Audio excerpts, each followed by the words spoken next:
Evolution worked hard for millions of years to give us big brains, yet these 10 legends decided to use theirs as packing peanuts. We are scrubbing the absolute shallow end of the gene pool today. Warning: do not attempt any of this unless your goal is to be the star of our next episode.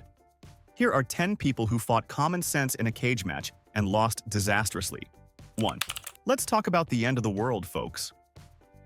For most of us, the apocalypse is a terrifying concept involving zombies, nuclear winters, or running out of coffee.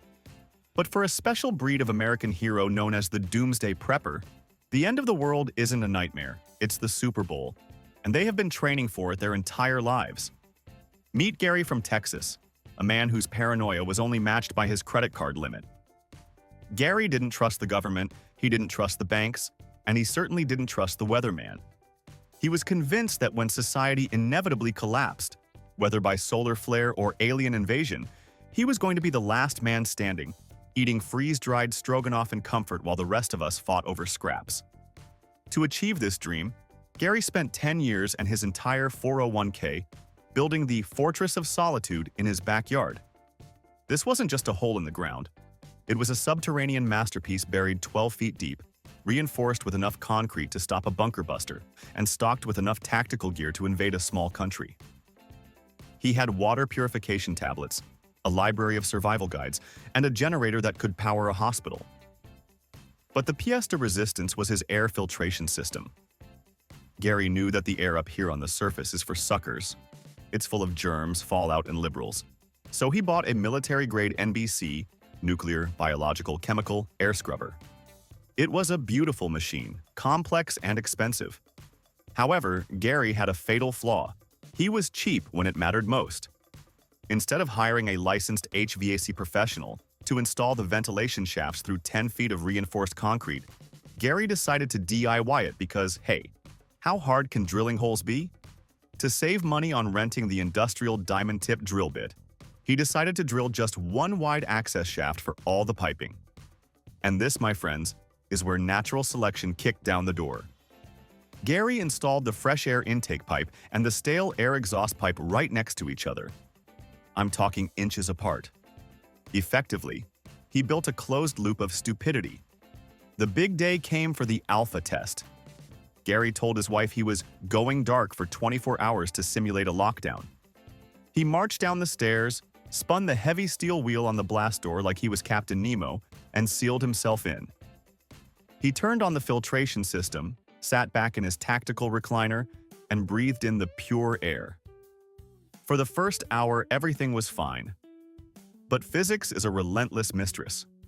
The exhaust vent pumped out his carbon dioxide, and the intake vent, like a loyal dog bringing back a stick, sucked it right back in and fed it to him. Gary was slowly hotboxing himself with his own exhaled breath. The insidious thing about CO2 poisoning is that it doesn't hurt. You don't choke, you just get drowsy. Gary likely started feeling a bit heavy, maybe a little confused, and thought, wow, the weight of saving humanity is really tiring. He probably decided to take a quick power nap to recharge for the post-apocalyptic rebuilding phase. He closed his eyes, drifted off, and never woke up. When his wife finally unlocked the door the next day, using the spare key he explicitly told her never to use, she found him peaceful, preserved, and suffocated by his own design. He built a fortress to keep death out, but he forgot the most basic rule of plumbing. Don't eat where you poop and don't breathe where you exhaust. 2. We now take a trip to the gloomy, rain-soaked backwoods of Washington State for a story that combines grand theft auto, bad hygiene, and spontaneous combustion in a way that truly defies belief. Let's set the scene. It's 3 a.m. in a dark RV park. Enter our protagonists, Rick and Steve. These two were not exactly Ocean's 11 material. They were more like Puddles 2. They were broke, their car was running on fumes, and they had a brilliant plan to acquire some high-octane fuel at a five-finger discount. Their target was a massive luxury recreational vehicle parked in the corner of the lot. Now, siphoning gas is a classic move for the morally bankrupt, but it requires a basic understanding of anatomy, both human and vehicular. Rick, the brains of the operation, crept up to the RV with a rubber hose and an empty jerry can. In the pitch-black darkness, he fumbled around the side of the massive vehicle looking for the gas cap. Here is a crucial detail. Rick had already tried to pry open one cap, failed, and managed to splash a significant amount of gasoline all over his shirt and hands in the process. He was essentially a walking Molotov cocktail waiting for a match. Frustrated, he moved further down the chassis and found another cap. "Bingo," he whispered, not realizing that RVs have separate tanks for fuel and for waste. Yes, Rick had located the black water tank. For those of you who have never had the joy of camping, black water is the polite industry term for a slurry of chemical toilet water and fermented human excrement. Rick unscrewed the cap, fed the hose in deep, and prepared to prime the siphon. He took a massive, deep breath, expecting the sharp sting of unleaded. Instead, a warm, chunky tidal wave of raw sewage shot up the hose and coated the inside of his mouth, throat, and sinuses. The reaction was visceral. Rick gagged, retched, and spat, his brain short-circuiting from the sheer horror of the taste. He needed to get that flavor out of his mouth, and he needed to do it now. Logic left the building. Panic took the wheel. In a moment of colossal stupidity, Rick reached into his pocket for his cigarettes. His lizard brain thought, "Smoke will kill the taste." He didn't think about the gas fumes rising from the open fuel cap nearby. He certainly didn't remember that his own shirt was soaked in gasoline from his earlier fumble. He just wanted relief. Steve, standing a few feet away, watched in confusion as his friend, dripping with sewage, flicked a Bic lighter. The result was instantaneous. The spark met the gasoline vapors on Rick's clothes and the methane gas wafting from the open sewage tank. Ka-boom! It wasn't just a fire, it was a detonation. The explosion was so violent, it woke up 3 counties. Rick didn't just burn.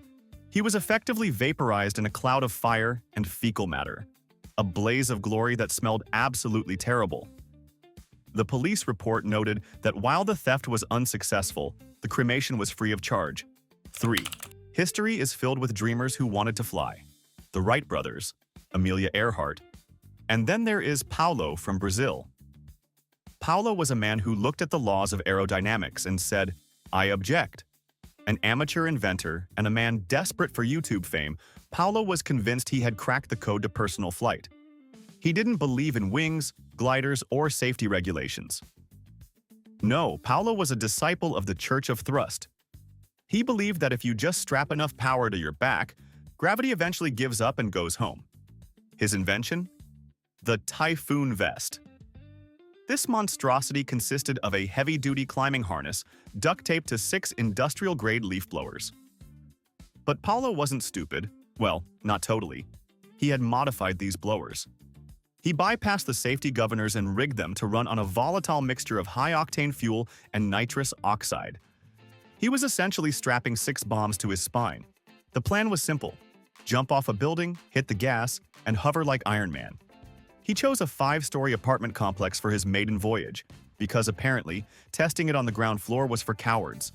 He set up his tripod, hit record, and delivered a screaming manifesto to the camera over the roar of the engines. He looked like a ghostbuster who had totally lost his mind. With the engines screaming at a pitch that shattered local windows, Paulo backed up to the ledge. He didn't verify the balance. He didn't check the wind. He just throttled up and stepped into the void. And for one glorious, impossible second, it actually worked.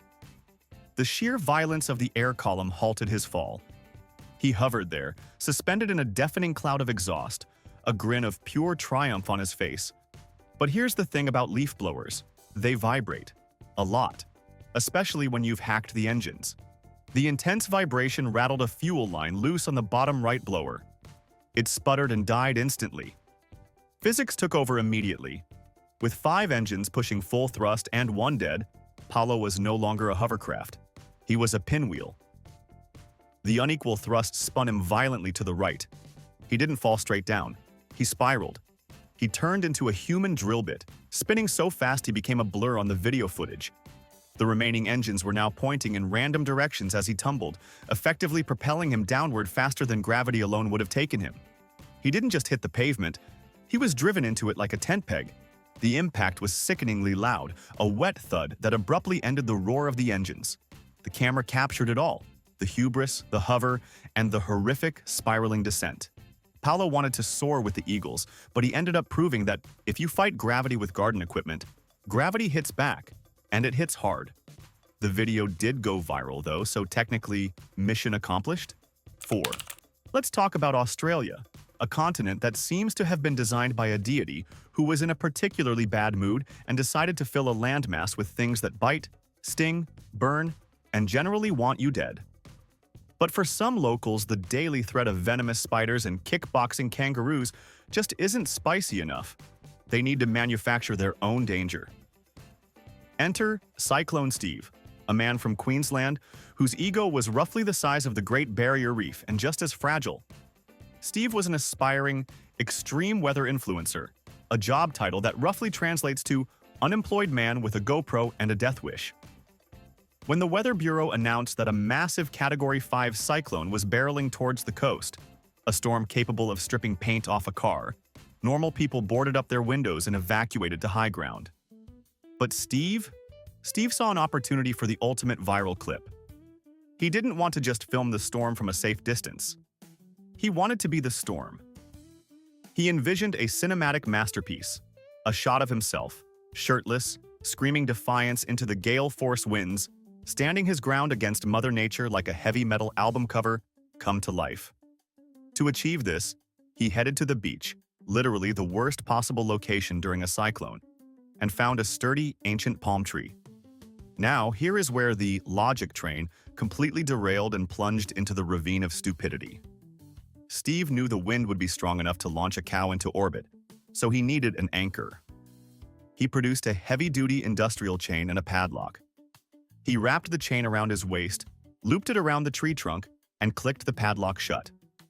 But then, to prove his absolute commitment to his live stream audience, all 12 of them, he did the unthinkable.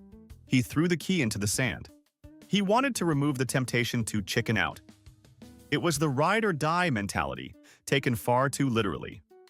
The storm rolled in, and initially, Steve was having a blast. The wind howled, the rain stung like buckshot, and he was getting some truly epic footage screaming, "Is that all you got?" to a low-pressure system that didn't care about his existence. But Steve had forgotten one tiny, insignificant detail about cyclones that they teach you in elementary school: the storm surge. He accounted for the wind, but he completely forgot about the ocean. As the eye of the storm approached, the sea didn't just make waves, it rose up like a vengeful titan. The tide surged inward, turning the beach into a swirling washing machine of death. Steve suddenly realized that being chained to a stationary object in a rising flood is a tactical error of the highest order. He pulled at the chain. It held. He scrambled for the key. It was buried under 3 feet of shifting wet sand. The water rose to his waist, then his chest. Then the waves started crashing with the force of a freight train. Steve wasn't just drowning. He was being battered. The palm tree, his supposed savior, became the anvil to the ocean's hammer. He was slammed against the trunk over and over again, a human tetherball in a game played by Poseidon. When the authorities found him the next day, the storm had passed. The sun was shining, the birds were singing, and Steve was still there, faithfully chained to his tree, battered, bruised, and very much removed from the census. His camera was found waterproof and intact, filled with footage of a man slowly realizing that while trees are great at surviving storms, soft, fleshy humans attached to them are not. He wanted to go viral. Instead, he became a permanent warning sign about the importance of keeping your keys and your sanity during a natural disaster. 5. We move now to the vast, chilly expanses of Russia, a land famous for its stoic literature, intense winters, and dashcam videos that defy all known laws of physics. Usually, when you see a body on a Russian highway, it involves a bear on a unicycle or a tank that took a wrong turn. But this story is about a fatal misunderstanding of thermodynamics and basic traffic safety. Meet Tatiana, a woman who took her quest for the perfect tan to lethal extremes. Tatiana lived in a gray industrial region where summer is brief, precious, and often interrupted by random hailstorms. She was obsessed with getting that golden bronzed look that says, "I just came back from the Maldives," even though she lived within walking distance of a coal processing plant. One partly cloudy afternoon, Tatiana decided she needed to catch some rays, but the ground was still cold from the previous night's frost. She didn't go to the beach, too sandy and damp. She didn't go to the park, too many ants and people. No, Tatiana wanted heat. She wanted a surface that would bake her from both sides like a rotisserie chicken. She looked at the local federal highway and thought, perfect. Her logic, if we can squint hard enough to see it through the fog of narcissism, was based on high school science. Black asphalt absorbs heat. Therefore, lying on the asphalt is like lying on a giant, infinite heating pad. It would accelerate her tanning process. Genius, right? But Tatiana wasn't just reckless, she was picky. She marched out to the highway, but she found the open road too breezy. The wind was cooling her skin, counteracting the asphalt's warmth. So she scouted for a better location and found a spot just past a sharp, blind curve cut into a steep hillside. Her reasoning was that the embankment would block the wind, creating a perfect warm pocket of still air. She was right about the wind, but she failed to realize that she had also positioned herself in the ultimate blind spot for oncoming traffic. She laid out her towel in the middle of the lane because the shoulder was too gravelly and lay down. But she didn't just lie down. She put on premium noise-canceling headphones to drown out the noise of the world and a thick eye mask to block the glare. She effectively turned off all her survival senses in a high-speed kill zone. She became a sensory deprivation tank in the middle of a freeway. Drivers coming around the bend had zero visibility until it was too late. Tatiana was enjoying the warmth, listening to a podcast about mindfulness, likely dreaming of a tropical paradise. Meanwhile, a massive KAMAZ truck hauling 20 tons of steel pipes and driven by a man named Sergey, who hadn't slept in 2 days, was barreling towards the curve. Sergey rounded the bend at 60 miles per hour. Suddenly, right in his path, he saw what looked like a pile of laundry. Physics is a cruel mistress. A 20-ton truck needs a lot of distance to stop, and Tatiana had given him absolutely none. He slammed on the brakes, the tires screaming like banshees, but there was no room. Tatiana didn't even hear the screeching tires thanks to her noise-canceling technology. She went from sun-kissed goddess to part of the infrastructure in a fraction of a second. The police report was a masterpiece of confusion. They had to explain how a woman in a bikini ended up as a traffic fatality 10 miles from the nearest swimming pool. Tatiana achieved her goal in a way. She was definitely roasted, but the tire tread marks really ruined the aesthetic. It is a harsh lesson in situational awareness. If you want to get baked, stay in the kitchen, not in the blind spot of a federal highway. 6. Niagara Falls. A majestic wonder of the natural world, dumping 3,000 tons of water per second over a 167-foot drop. It is a place of beauty, power, and for some reason a magnet for people who look at a deadly waterfall and think, I bet I could survive that in an oversized pickle jar. Since the early 1900s, daredevils have been throwing themselves over the falls in various contraptions. Some survived, many died. You would think that by the 21st century, we would have learned from the mistakes of the past. Enter Dave. Dave was an unemployed mechanic and a man who did his own research. He had read about the legends who survived the plunge. Annie Edson Taylor, Bobby Leach, and decided he wanted a piece of that glory. He wanted the fame, the book deals, the talk show circuit. But Dave had a problem. He was incredibly cheap. He looked at the custom-built, steel-reinforced, foam-lined oxygen-supplied capsules used by professional stuntmen and scoffed. Over-engineered garbage, he likely muttered to his empty garage. All you need is wood and courage. Dave went to a local brewery and bought a used, oversized oak wine barrel. It was sturdy, sure, but it was designed to hold Chardonnay, not a 200-pound human being plummeting 20 stories. Now, any engineer will tell you that the fall isn't what kills you, it's the sudden stop at the bottom. When you hit the water at the base of Niagara Falls, it's not like jumping into a pool. It's like hitting concrete at 60 miles per hour. You need shock absorption. You need a 5-point harness. Dave? Dave brought a pillow. One singular pillow. From his couch. He reasoned that he could just brace himself against the sides. He also forgot about the breathing part.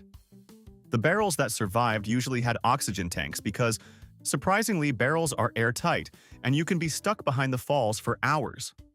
Dave decided to solve this by drilling a few ventilation holes in the side. Yes, you heard that right. He drilled holes in a boat. He apparently forgot that holes let water in just as well as they let air out. On the day of the launch, Dave had his friends seal him in. No helmet, no harness, just Dave, his couch pillow, and the smell of stale wine. The barrel bobbed down the river, picked up speed, and went over the edge. For a few seconds, Dave was flying. But then, gravity handed him the bill. The barrel hit the churning water at the base of the falls with the force of a head-on car crash. Without padding, Dave was tossed around inside that wooden casing like a pair of dice in a giant's cup. The impact broke nearly every bone in his body. But he wasn't dead yet. The barrel, intact but leaking through Dave's brilliant ventilation holes, got caught in the savage whirlpools at the bottom. Water started jetting into the space. Dave, broken and unable to move, spent his final moments realizing that while wood floats, people don't. When the barrel finally washed ashore downstream hours later, the rescue team popped the lid expecting a triumph. Instead, they found what can only be described as Dave soup. The barrel had survived perfectly. The cargo, however, had been scrambled. He proved that a wooden barrel is tough, but the human body is basically just a wet bag of sticks waiting to be snapped. He wanted to be a legend of the falls. He ended up as a cautionary anecdote in the tour guide's script. A grim reminder that you shouldn't bargain shop for survival gear. 7. Magic is an art form built entirely on deception. It's about making the impossible look real, while ensuring that the person in the box is actually perfectly safe. But for a certain type of performer, illusion is a dirty word. They want authenticity. They want the audience to smell the fear. Meet Arthur, a local magician whose ambition was only matched by his complete lack of risk assessment skills. Arthur was tired of the fake props used by mainstream magicians. He looked at the collapsible swords and the breakaway handcuffs and scoffed. He decided his new closer would be the escape from the blade, a trick involving a full-sized medieval-style guillotine. But Arthur didn't want a prop blade. He wanted a real one. He commissioned a custom-built 50-pound steel blade sharpened to a razor's edge because he wanted the thud to sound genuine. He built the frame in his garage, a lonely sanctuary where safety regulations went to die. The design was simple: a stock to hold his neck, a tower for the blade, and a complex system of ropes and pulleys to hoist the death metal into place. Now, any engineer or anyone with a brainstem would install a fail-safe, a literal pin that physically prevents the blade from falling while the performer is getting set up. Arthur had such a pin. It was a thick steel bolt designed to save his life, but during his rehearsals, Arthur found the pin annoying. It slowed down his flow. It ruined the dramatic tension. So, in a decision that would make a safety inspector weep, he removed the safety pin entirely to make the blade drop faster when the trick started. One Tuesday afternoon, Arthur was in the garage alone. Rule number 1 of dangerous stunts: never do them alone. Testing the neck restraint. He lay down on the bench, locked his head into the wooden stocks, and stared up at the gleaming steel hovering 3 feet above his throat. It was held up by a single latch connected to a release lever near his hip. As he wriggled around to get comfortable, he realized he needed a wrench to tighten a bolt on the side. He reached out blindly with his right hand, fumbling around the workbench. His elbow, moving with the clumsy grace of a man about to win a Darwin Award, bumped the release lever. Click. That was the sound of destiny. Because he had removed the safety pin to improve the speed, there was absolutely nothing between him and gravity. The blade did exactly what it was designed to do. It fell straight, true, and fast. The trick worked perfectly. The cut was clean, the sound was authentic, and the escape was, well, let's call it spiritual rather than physical. When his assistant arrived an hour later for rehearsal, she found the trick completed. Arthur had performed the ultimate disappearing act. He had made his own head vanish from his body. 8. The 4th of July. A sacred American holiday dedicated to freedom, barbecue, and blowing things up with Chinese explosives. It is a day when emergency rooms pre-order extra gauze and alcohol flows like water. For most people, fireworks are a spectator sport. You sit in a lawn chair, look up, and go, ooh and ah. But for Trevor, a man whose blood alcohol level was higher than his IQ, watching was for cowards. Trevor wanted to be the show. Trevor was the kind of guy who treated danger explosives labels as mere suggestions from a nanny state. On this particular Independence Day, surrounded by a cheering crowd of friends who were equally intoxicated and filming on their phones, because if you don't film your death, did it even happen? Trevor had a brilliant idea. He picked up a mortar-style firework launcher, a tube designed to be firmly planted in the ground and braced with sandbags. He looked at the tube, looked at his friends, and announced, "Watch this, boys." He then placed the launcher on top of his head like a stovepipe hat. Now, a quick physics lesson for those who didn't sleep through high school. Newton's third law states that for every action there is an equal and opposite reaction. When a mortar shell launches up, the tube is kicked down with tremendous force. This is why you bury it in the ground. The human neck, while great for turning your head to look at traffic, is not designed to absorb the recoil of a miniature artillery piece. But Trevor wasn't thinking about Newton. He was thinking about TikTok. He lit the fuse. The little gray trail of smoke burned down. The anticipation built. The lift charge ignited. In a normal scenario, this explosion propels the colorful shell into the sky. But in this scenario, two things went wrong. First, the massive recoil drove the tube violently downward, compressing Trevor's spine like an accordion. Second, and far more tragically, the shell didn't exit the tube. Maybe it was stuck, maybe the angle was wrong, or maybe the universe just hated Trevor. The firework, designed to create a beautiful starburst at 500 feet, instead decided to detonate at 0 feet. Specifically, inside the tube, which was still resting on Trevor's skull. The explosion was spectacular, creating a dazzling display of sparks, smoke, and biological matter. The video, which indeed went viral, captured the transition from party vibe to horror movie in a single frame. Trevor didn't just ruin the party. He traumatized a dozen people and gave the local coroner a puzzle that took 3 days to solve. He wanted to go out with a bang, and he succeeded beyond his wildest dreams. 9. Fishing is usually described as a sport of patience. It's about reading the water, selecting the right lure, and waiting for nature to bite. But patience was not a virtue possessed by Mr. Chen, a man living in rural China who looked at a pond full of fish and saw a grocery store that was taking too long to check him out. Chen wanted fish, and he wanted all of them right now. He considered nets, too much work. He considered dynamite, too hard to get. Then he looked at the electrical outlet in his living room and had a eureka moment that would eventually lead to his obituary. Chen grabbed a series of extension cords, daisy-chaining them together until they reached from his house down to the edge of the shallow, muddy pond in his backyard. His plan was brutally simple. Electricity stuns muscle. Fish are basically floating mussels. Therefore, electricity equals floating fish.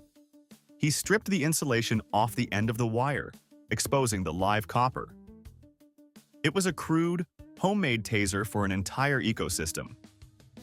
He marched down to the water's edge, holding the plug in one hand and the bare wire in the other. He plugged it in. The wire hummed with 220 volts of alternating current. Now, here is the critical error in Chen's calculations. He was so focused on the fish that he forgot about the conductor he was personally attached to, the Earth. Chen was not wearing rubber boots. He was not standing on a dry dock. He was standing barefoot, ankle-deep in the same muddy, conductive water that he was about to weaponize. He tossed the live wire into the pond. The plan worked perfectly. The electricity surged into the water, instantly stunning every fish in a 20-foot radius. They floated to the surface, bellies up. Success! Except for one minor detail. The electricity didn't stop at the fish. It sought the path of least resistance to the ground. And that path was through the water, into Chen's bare feet, up his legs, across his heart, and back out. He essentially became the ground wire for his own trap. He stiffened up like a board, unable to let go, unable to scream, frying himself alongside the carp and catfish he was so eager to catch. When his neighbors found him, he was standing rigid in the pond, surrounded by his catch, a statue dedicated to the dangers of amateur electrical engineering. He caught the fish, all right, but he paid for them with the highest currency available. 10. We end our tour of tragedy with a visit to the high-stakes world of copper theft. It's a crime fueled by drug addiction and a profound misunderstanding of how the power grid works. Meet Sparky, real name unknown, but the nickname fits. A man who looked at a high-voltage power substation and saw a giant piggy bank waiting to be smashed. Substations are fenced off, covered in danger of death signs, and buzz with the sound of angry electrons. Most people walk past them and think, I should stay away. Sparky walked past and thought, I bet there's $1,000 of copper in there. One night, armed with a pair of bolt cutters and a bag of tools, he cut through the perimeter fence. He located the main bus bar, a thick, juicy cable carrying enough power to light up a stadium. Now, Sparky wasn't a complete idiot. Well, debatable. He knew electricity was dangerous. He knew he couldn't just touch it with his bare hands. He needed insulation. A professional electrician would use Class 4 rubber insulating gloves, tested to withstand 40,000 volts. Sparky didn't have those, but he did have a pair of bright yellow marigold kitchen gloves he found under his mom's sink. You know the ones, designed to protect your hands from mild dish soap and lukewarm water. In Sparky's mind, rubber was rubber. If it stops water, it stops lightning, right? Wrong. Tragically, hilariously wrong. He pulled on the kitchen gloves, which were about as effective against high voltage as a sheet of paper is against a bullet. He approached the live 13,000-volt line. He raised his metal shears. He felt confident. The moment the metal shears touched the wire, the electricity didn't even hesitate. It punched through the thin yellow rubber in a nanosecond, traveling through the shears, through Sparky, and into the ground. The result was an arc flash, an explosion of heat hotter than the surface of the sun. There was a blinding blue light, a thunderous crack, and then silence. The entire neighborhood went dark. When the power company engineers arrived to investigate the outage, they found the fence cut. They found a pair of melted, smoking kitchen gloves fused to a pair of shears. And they found a pair of shoes. As for Sparky, well, let's just say he was no longer a solid object. He had been sublimated, transformed instantly from a thief into a cloud of carbon and regret. He tried to outsmart the grid with dishwashing equipment, and the grid responded by deleting him from existence. 1. In the sleepless, hyper-caffeinated world of Tokyo's corporate culture, an overworked accountant named Kenji was losing a desperate battle against exhaustion. He was a salaryman, a foot soldier in an army where surrendering to sleep was seen as a betrayal of the company. A critical, career-defining deadline loomed, a monstrous project that required his undivided attention for 72 straight hours. He had exhausted all conventional methods of staying awake. The endless river of coffee had turned his stomach into a churning pit of acid, and the high-sugar energy drinks only provided brief, jittery bursts of anxiety, followed by even deeper crashes. His body was screaming for rest. His eyelids felt like they were weighted with lead, and the numbers on his screen were beginning to swim into an incomprehensible blur. In this state of profound desperation, his exhausted mind, searching for any possible solution, invented a dangerous and shockingly direct life hack. His tool was a cheap, antiquated desk lamp, a relic from a bygone era with a frayed, criminally neglected power cord where the raw copper wires were exposed. He had discovered, likely by a clumsy accident one night, that a quick, sharp tap on these exposed wires delivered a jolt of pure, unadulterated pain and adrenaline. The shock was a biological reset button, a miniature lightning bolt that would blast the fog from his brain for a few precious minutes. It became his secret weapon. He developed a ritual. Every time the sweet siren song of sleep began to lure him away, he would deliberately reach out and tap the wire. The sharp electric sting was a brutal but effective stimulus. He saw it not as self-harm, but as an act of extreme dedication, a testament to his corporate warrior spirit. He was biohacking his own fatigue with raw voltage. One night, deep into the final, critical hours of the project, his body staged its final rebellion. It wasn't a slow drift into sleep. It was a total system shutdown. His brain, pushed far beyond its limits, simply gave up. His head nodded forward, his body slumping in his chair in a state of complete, puppet-like exhaustion. His hand, which had been resting near his makeshift defibrillator, fell limply forward, landing directly on the exposed live wires. This was not the quick, controlled tap of his ritual. This was full, continuous, uninterrupted contact with a 100-volt household current. The jolt that he had used to keep his heart racing now locked it in a state of fibrillation. His clever, painful trick for cheating sleep had become the very mechanism of his permanent rest. He had invented a system to keep himself from passing out, but he had failed to design a failsafe for when he inevitably did. A fatal oversight that turned his desk into a tragic, electrified altar to the god of corporate deadlines. 2. The sun-drenched, chaotic streets of New Orleans' French Quarter are a living theater, a stage for a cast of colorful, eccentric characters. Among them, none were more dedicated to their craft than a street performer known as Silas the Silver Sentinel. Silas was a living statue, a master of stillness and illusion. His chosen persona was that of a flawless, chrome-plated android, and he achieved this look by meticulously coating his entire body, from the soles of his feet to the crown of his head, in a thick, shimmering layer of industrial silver spray paint. He was a true artist, but also a dangerous perfectionist. To him, the illusion was everything. Any blemish, any patch of unpainted skin was a crack in the fourth wall, a betrayal of his art. This obsession with absolute perfection led him to a fatal artistic decision.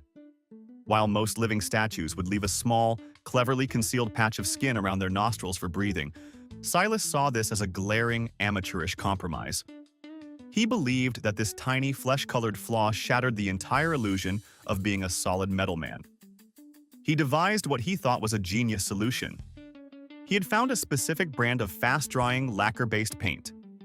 His theory was that he could take a deep breath, quickly spray over his entire face, including his nose and mouth, and then hold his breath for the 60 to 90 seconds it would take for the paint to form a hard, dry shell.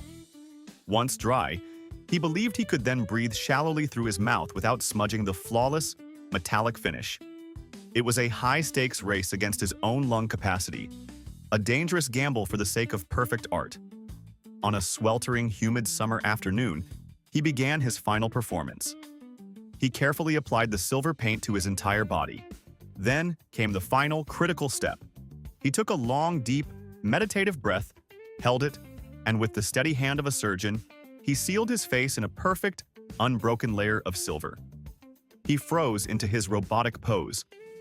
The crowd was enchanted. Tourists gathered, taking pictures, marveling at his incredible stillness. But beneath the gleaming metallic shell, a silent, desperate countdown had begun.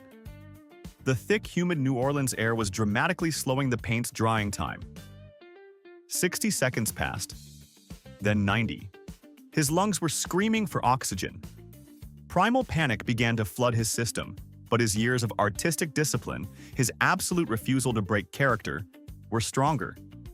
He remained perfectly, tragically still, a statue locked in a fatal, internal struggle. The world for him began to shrink, his vision fading to a pinpoint of light.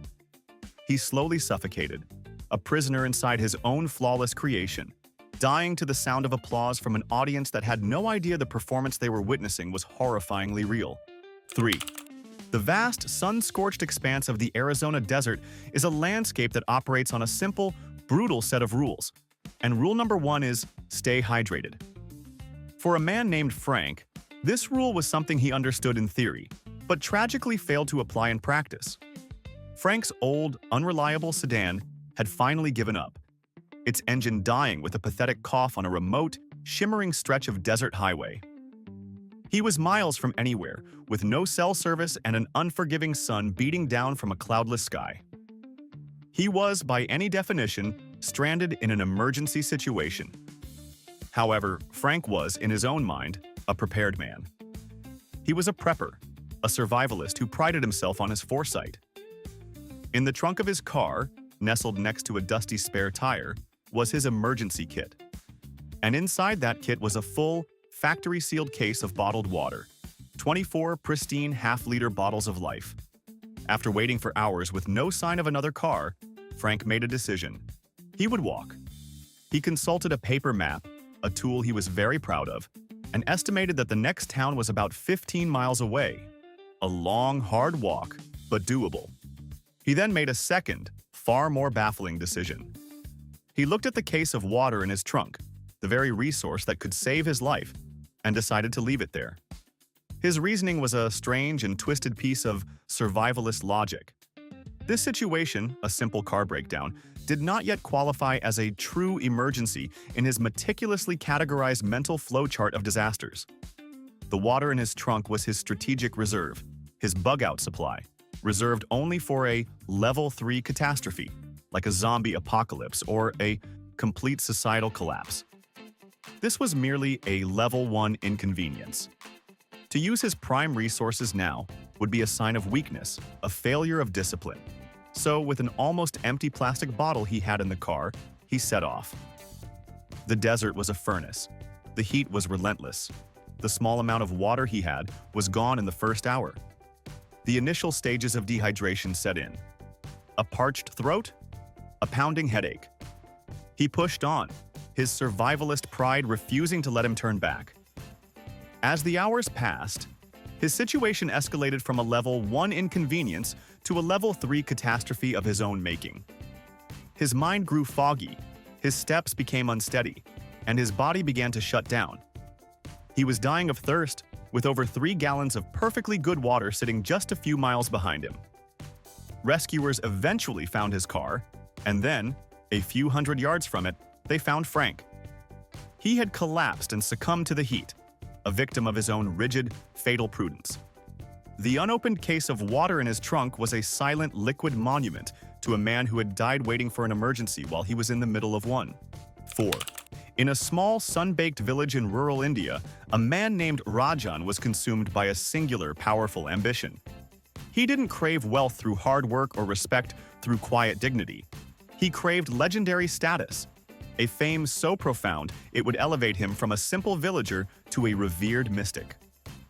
His chosen path to this grand destiny was as bizarre as it was dangerous. Rajan had loudly and repeatedly declared to anyone who would listen that he possessed a unique and potent psychic ability. He could hypnotize crocodiles. He saw himself as a modern-day messiah of the animal kingdom, a man who could communicate with and control nature's most ancient predators through sheer force of will. The muddy, slow-moving river that flowed past his village was teeming with formidable mugger crocodiles, prehistoric reptiles that the other villagers treated with a deep ancestral respect born of caution. To Rajan, however, these powerful creatures were not a threat. They were his props, the key to unlocking his glorious future. After weeks of building up the hype, making grand pronouncements in the village square, and practicing his hypnotic gaze on stray dogs, the day of his great spectacle arrived. He led a small but curious crowd to the riverbank, promising a demonstration that would change their perception of reality. He scanned the river and selected his subject, a massive 12-foot specimen basking motionlessly on a muddy slope, its body a perfect study in latent power. To the untrained eye, it was a sleeping log. To Rajan, it was his dance partner. Dressed in a flowing white robe to enhance his mystical aura, Rajan waded with theatrical slowness into the murky, waist-deep water. He began his ritual. He stared intently into the crocodile's cold, reptilian eyes, attempting to lock onto its consciousness. He waved his hands in what he believed were ancient hypnotic patterns. He began to chant a low, monotonous mantra, his voice echoing slightly over the still water.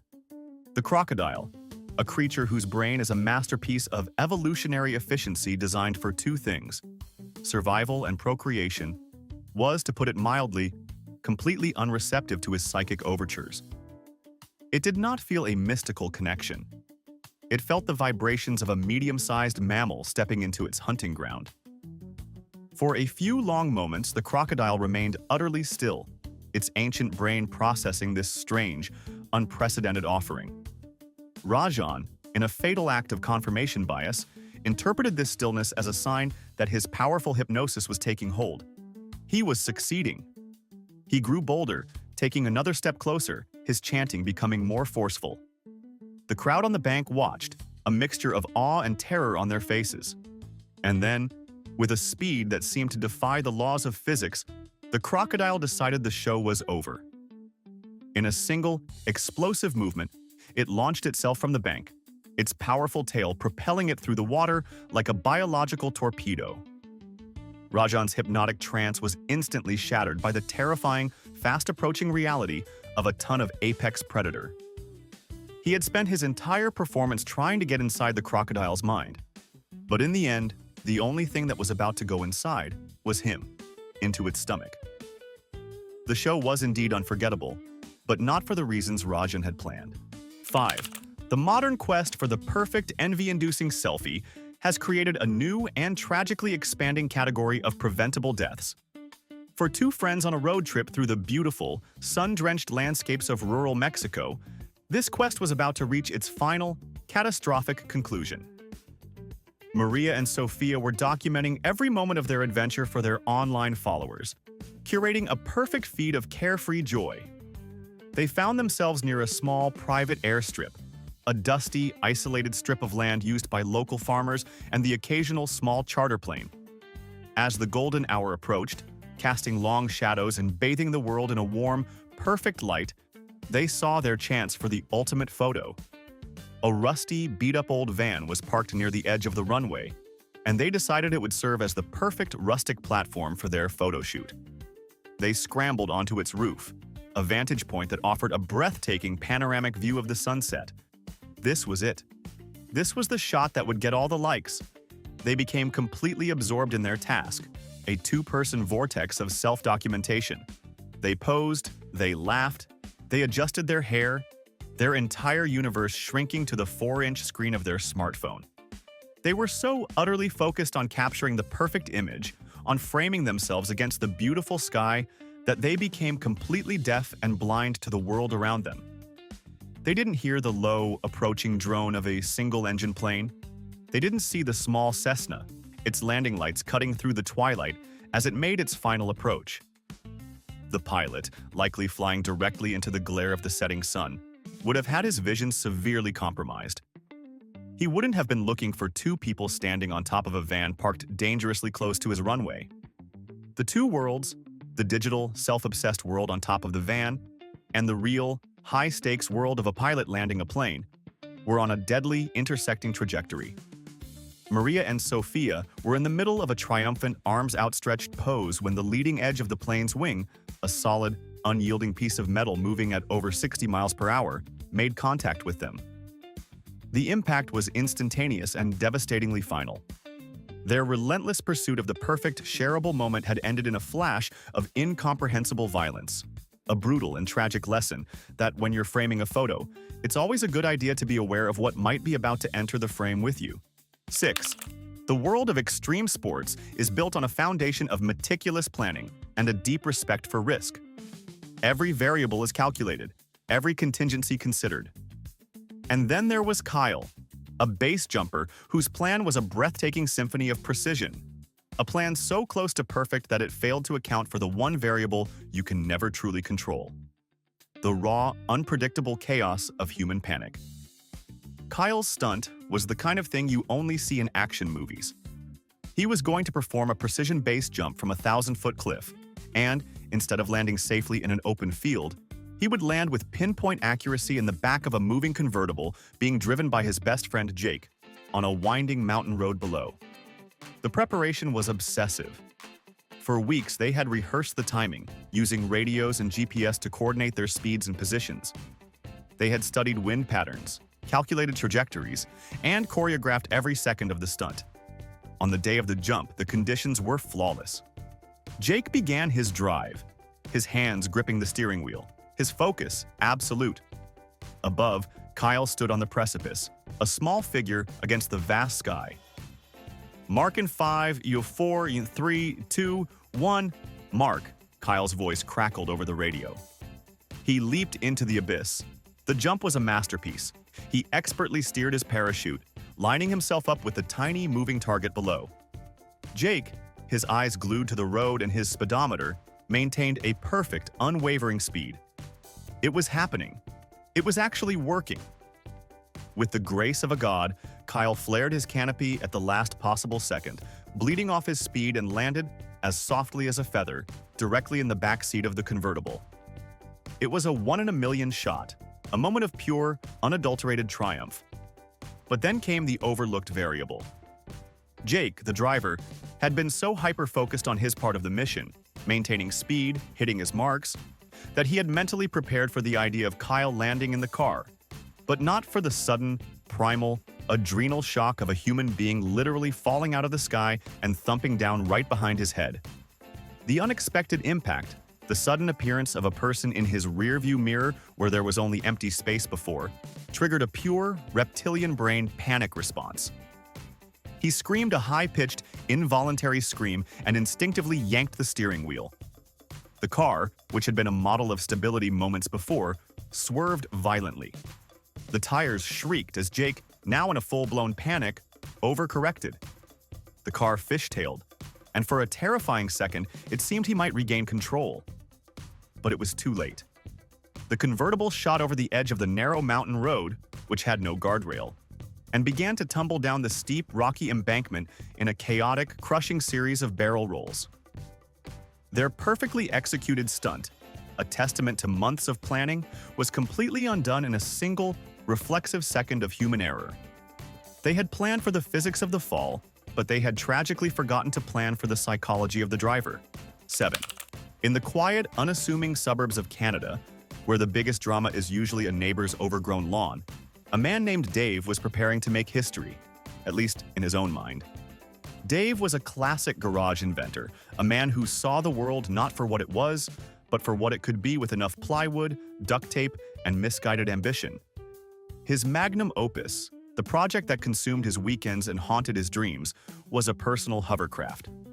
He had spent months meticulously constructing it, using plans he'd cobbled together from old science magazines and dubious internet forums.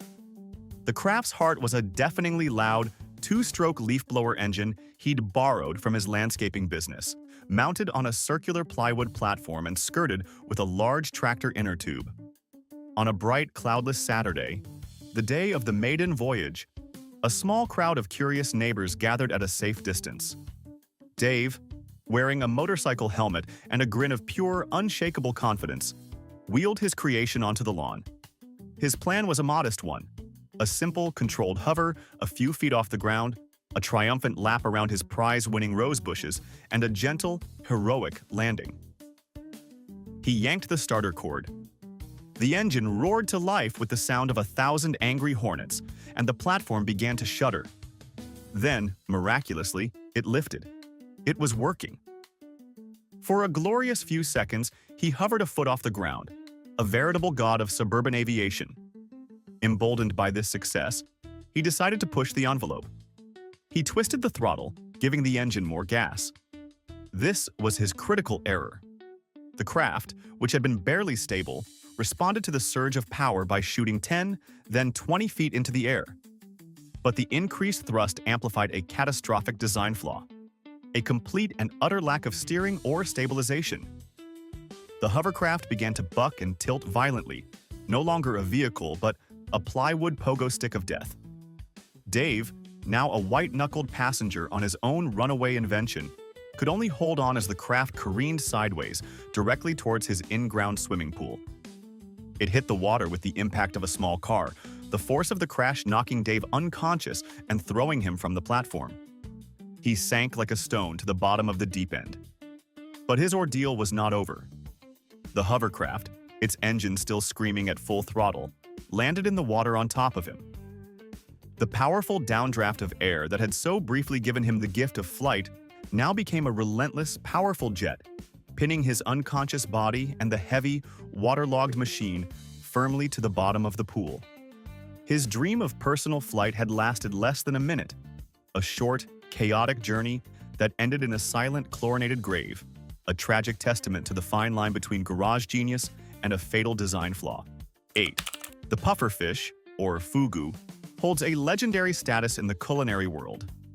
It's a delicacy revered for its unique flavor and the thrilling, tingling numbness it can leave on the lips, a sensation caused by a neurotoxin so potent that a single microscopic error in its preparation can be fatal. In Japan, becoming a licensed fugu chef requires years of intense, state-mandated training. For a woman in China named Wei, however, this entire ancient tradition was a complete and utter scam, a conspiracy by the culinary elite to hoard their secrets. After watching a single 15-minute YouTube tutorial titled "Prepare Fugu in 5 Easy Steps," she declared herself a master. She was convinced that the years of training were just a formality, a way to justify exorbitant prices. She, with her superior intellect and the power of the internet, had cracked the code. She marched to a specialty fish market, purchased a whole puffer fish, and returned to her kitchen, ready to prove her culinary supremacy. She laid the fish on her cutting board, following the grainy video on her tablet with the intense focus of a surgeon. She made her incisions, carefully attempting to remove the toxic liver, ovaries, and intestines without contaminating the delicate, edible flesh. It seemed so simple. She felt a surge of triumphant pride. She had done it.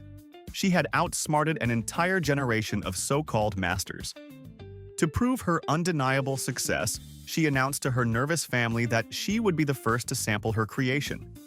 She sliced the fish into perfect, paper-thin sashimi, arranged it beautifully on a platter, and with a theatrical flourish, she picked up a piece with her chopsticks.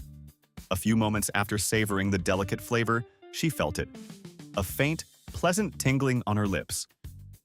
In the world of fugu, this sensation, when expertly controlled, is the hallmark of a master. Wei, in her boundless arrogance, interpreted this as the ultimate validation. She had not only succeeded, she had excelled. What she was actually experiencing, however, was not a culinary thrill. It was the first ominous whisper of a full-blown, lethal dose of tetrodotoxin.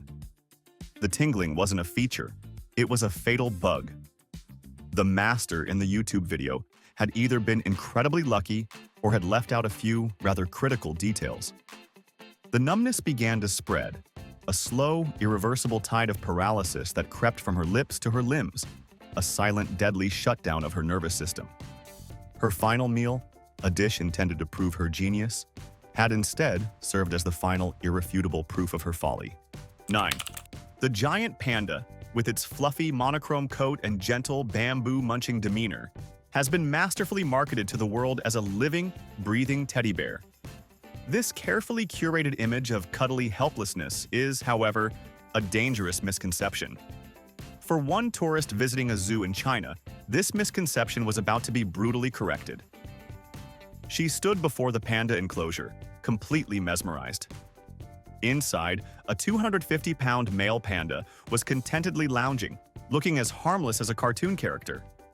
The woman was overcome with an irresistible urge. She didn't just want a photo of the panda, she needed a selfie with the panda. The enclosure was protected by a series of imposing barriers: a low public fence, a deep, dry moat, and a final, taller, electrified fence, all designed by experts to prevent exactly what she was about to do. To her, these were not warnings, they were merely challenges. Convinced that the panda would welcome her with a gentle, fluffy embrace, she began her mission. She deftly climbed the first fence, navigated the moat, and with a shocking disregard for the tingling sensation of the final, electrified barrier, she scrambled into the enclosure. She was in. She had breached the perimeter and was now an uninvited guest in the personal territory of a large, powerful animal. She approached the panda, which had now stopped eating and was watching her with an expression of pure, unadulterated annoyance. She got out her phone, turned her back to the bear, a universal sign of vulnerability that predators understand very well, and began to frame the perfect selfie. This was the final straw. The panda, a solitary animal with powerful territorial instincts, was not in the mood for a photo shoot. It reacted not with the cuddly curiosity she had fantasized about, but with the swift defensive aggression of a wild animal whose space has been invaded. It lunged, not necessarily with the intent to kill, but with the clear intent to neutralize a perceived threat. It seized her leg in its powerful jaws, the same jaws capable of crushing thick bamboo stalks, and began to drag her. Her dream of a heartwarming, interspecies bonding moment had instantly transformed into a terrifying real-life mauling. Zoo staff rushed in, using loud noises and long poles to distract the agitated animal and rescue the woman. She was seriously injured, but she survived, a living testament to the vast, dangerous gap between an animal's online persona and its real-life nature, and a permanent, tooth-marked reminder that some creatures are best loved from behind several, very high, electrified fences. 10. In a gritty, industrial town in Ukraine, amidst the backdrop of rusting factories and endless train tracks, a man named Victor was about to perform a stunt so audacious, so monumentally stupid, it was destined to become a local legend. After a long afternoon of drinking with his friends, a dangerous game of one-upmanship began. Victor, fueled by cheap vodka and a reckless sense of invincibility, made a grand declaration. He claimed he could lie down between the rails of the main freight line and let a train pass right over him, a feat of pure, unadulterated nerve. His friends, equally intoxicated, did not try to stop him. They roared with encouragement. As the deep, earth-shaking rumble of an approaching freight train grew louder, Victor, with a triumphant grin, laid himself flat on his back between the cold steel rails. The train, a colossal, mile-long serpent of metal, thundered closer, its horn blasting a deafening warning that went completely unheeded. The massive locomotive passed over him, a roaring, vibrating hurricane of wind and steel just inches from his face. For what felt like an eternity, dozens and dozens of freight cars rattled and screeched overhead. Then silence. The last car passed. Miraculously, Victor was completely unharmed. He had done it. He had played chicken with a freight train and won. He sat up, then leaped to his feet, overcome with a surge of pure, godlike adrenaline. He was invincible. He raised his arms in a gesture of ultimate victory, turning to his cheering, disbelieving friends to take a bow.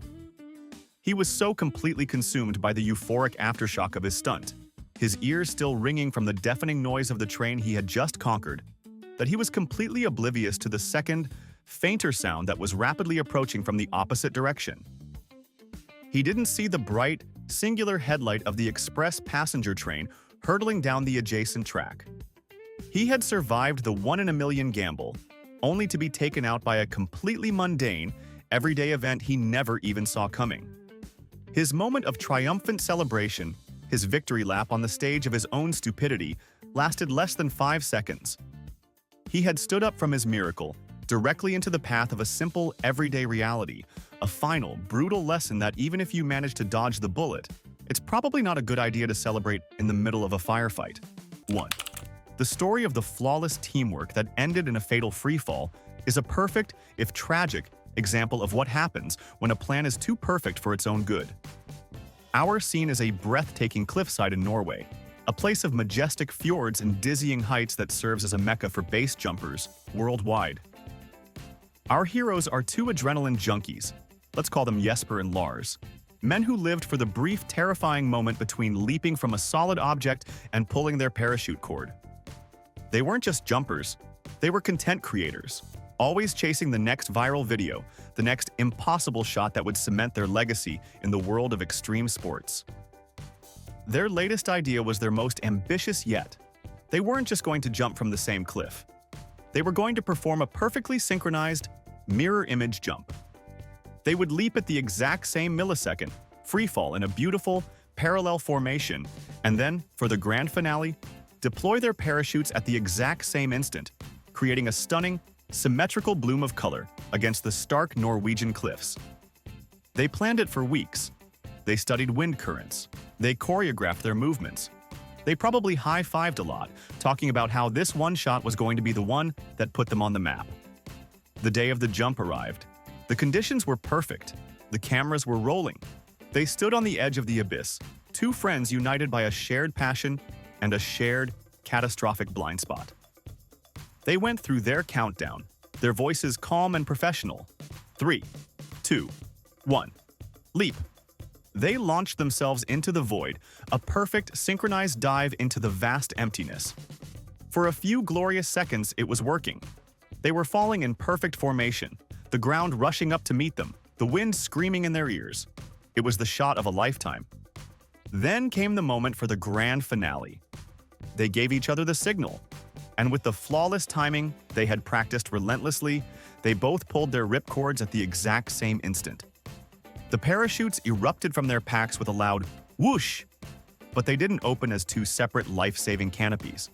Because they had deployed at the same time, while still relatively close to each other, the two chutes instantly became entangled. The billowing nylon fabric of Jesper's chute wrapped around Lars's lines. Lars's chute, in turn, snagged on Jesper's harness. In less than a second, their two perfect individual life-saving devices had transformed into one single, useless, tangled shroud of fabric and string. They were no longer gliding. They were plummeting, wrapped together in a chaotic, spinning mess. Their quest for perfect synchronization had been their undoing. If one had pulled a half second before the other, they would have both been fine. But their teamwork, the very thing they were so proud of, was too good. They fell the rest of the way to the ground, a single, tangled testament to a plan that was executed with fatal perfection. 2. The ultimate time-saving hack that turned a project manager into the project's main ingredient is a story that should be framed and hung in every garage and workshop in the world. It's a powerful lesson in efficiency, and a grim reminder that the most efficient path is not always the safest one. Our story unfolds in a quiet, leafy suburb in Connecticut, where a homeowner, a classic DIY enthusiast, decided to tackle a bit of yard work. He had a large, old oak tree that needed a serious trim, and the cleanup was going to be a hassle. He hated the idea of cutting the branches, dropping them to the ground, and then having to drag them all, one by one, to the wood chipper. It was inefficient. It was redundant. There had to be a better way. And then, a brilliant, fatally efficient idea struck him. Why move the branches to the chipper when you could move the chipper to the branches? He went out and rented a massive, industrial-grade wood chipper, the kind of roaring, diesel-powered beast that can turn a small tree into confetti in about 5 seconds. He didn't just park it in his driveway. He carefully, precisely positioned the massive machine on the lawn, directly underneath the large oak tree he was about to trim. His plan was a symphony of streamlined workflow. He would climb his ladder, cut a branch, and simply drop it directly into the wide, hungry mouth of the running wood chipper below. Cut, drop, done. No extra steps, no wasted motion. It was the peak of landscaping productivity. He fired up the machine, its engine roaring to life, and climbed his ladder, chainsaw in hand. At first, the system worked flawlessly. He'd cut a branch, it would fall, and the chipper would greedily devour it with a terrifying crunch. He was probably up there on his ladder feeling like a genius, a true innovator, the Henry Ford of suburban yard work. He was so pleased with his own cleverness, so focused on the satisfying rhythm of his cut-drop-done system, that he got a little too comfortable. He reached to cut another branch, shifted his weight on the ladder, and his foot slipped. It was a tiny momentary lapse in balance, the kind that usually results in a quick stumble and a muttered curse. But he wasn't standing on solid ground. He was perched on a wobbly ladder, directly above a running industrial wood chipper. He fell. But he didn't fall onto the soft grass. He fell directly into the path of his own brilliant time-saving system. He went from being the project manager to being the project's primary ingredient. He had set out to make his yard work more efficient, and in a dark, twisted way, he succeeded beyond his wildest dreams. He had created a closed-loop system for yard waste and, ultimately, himself. It's a grim reminder that some shortcuts don't just cut down on time, they cut down on everything else too. 3.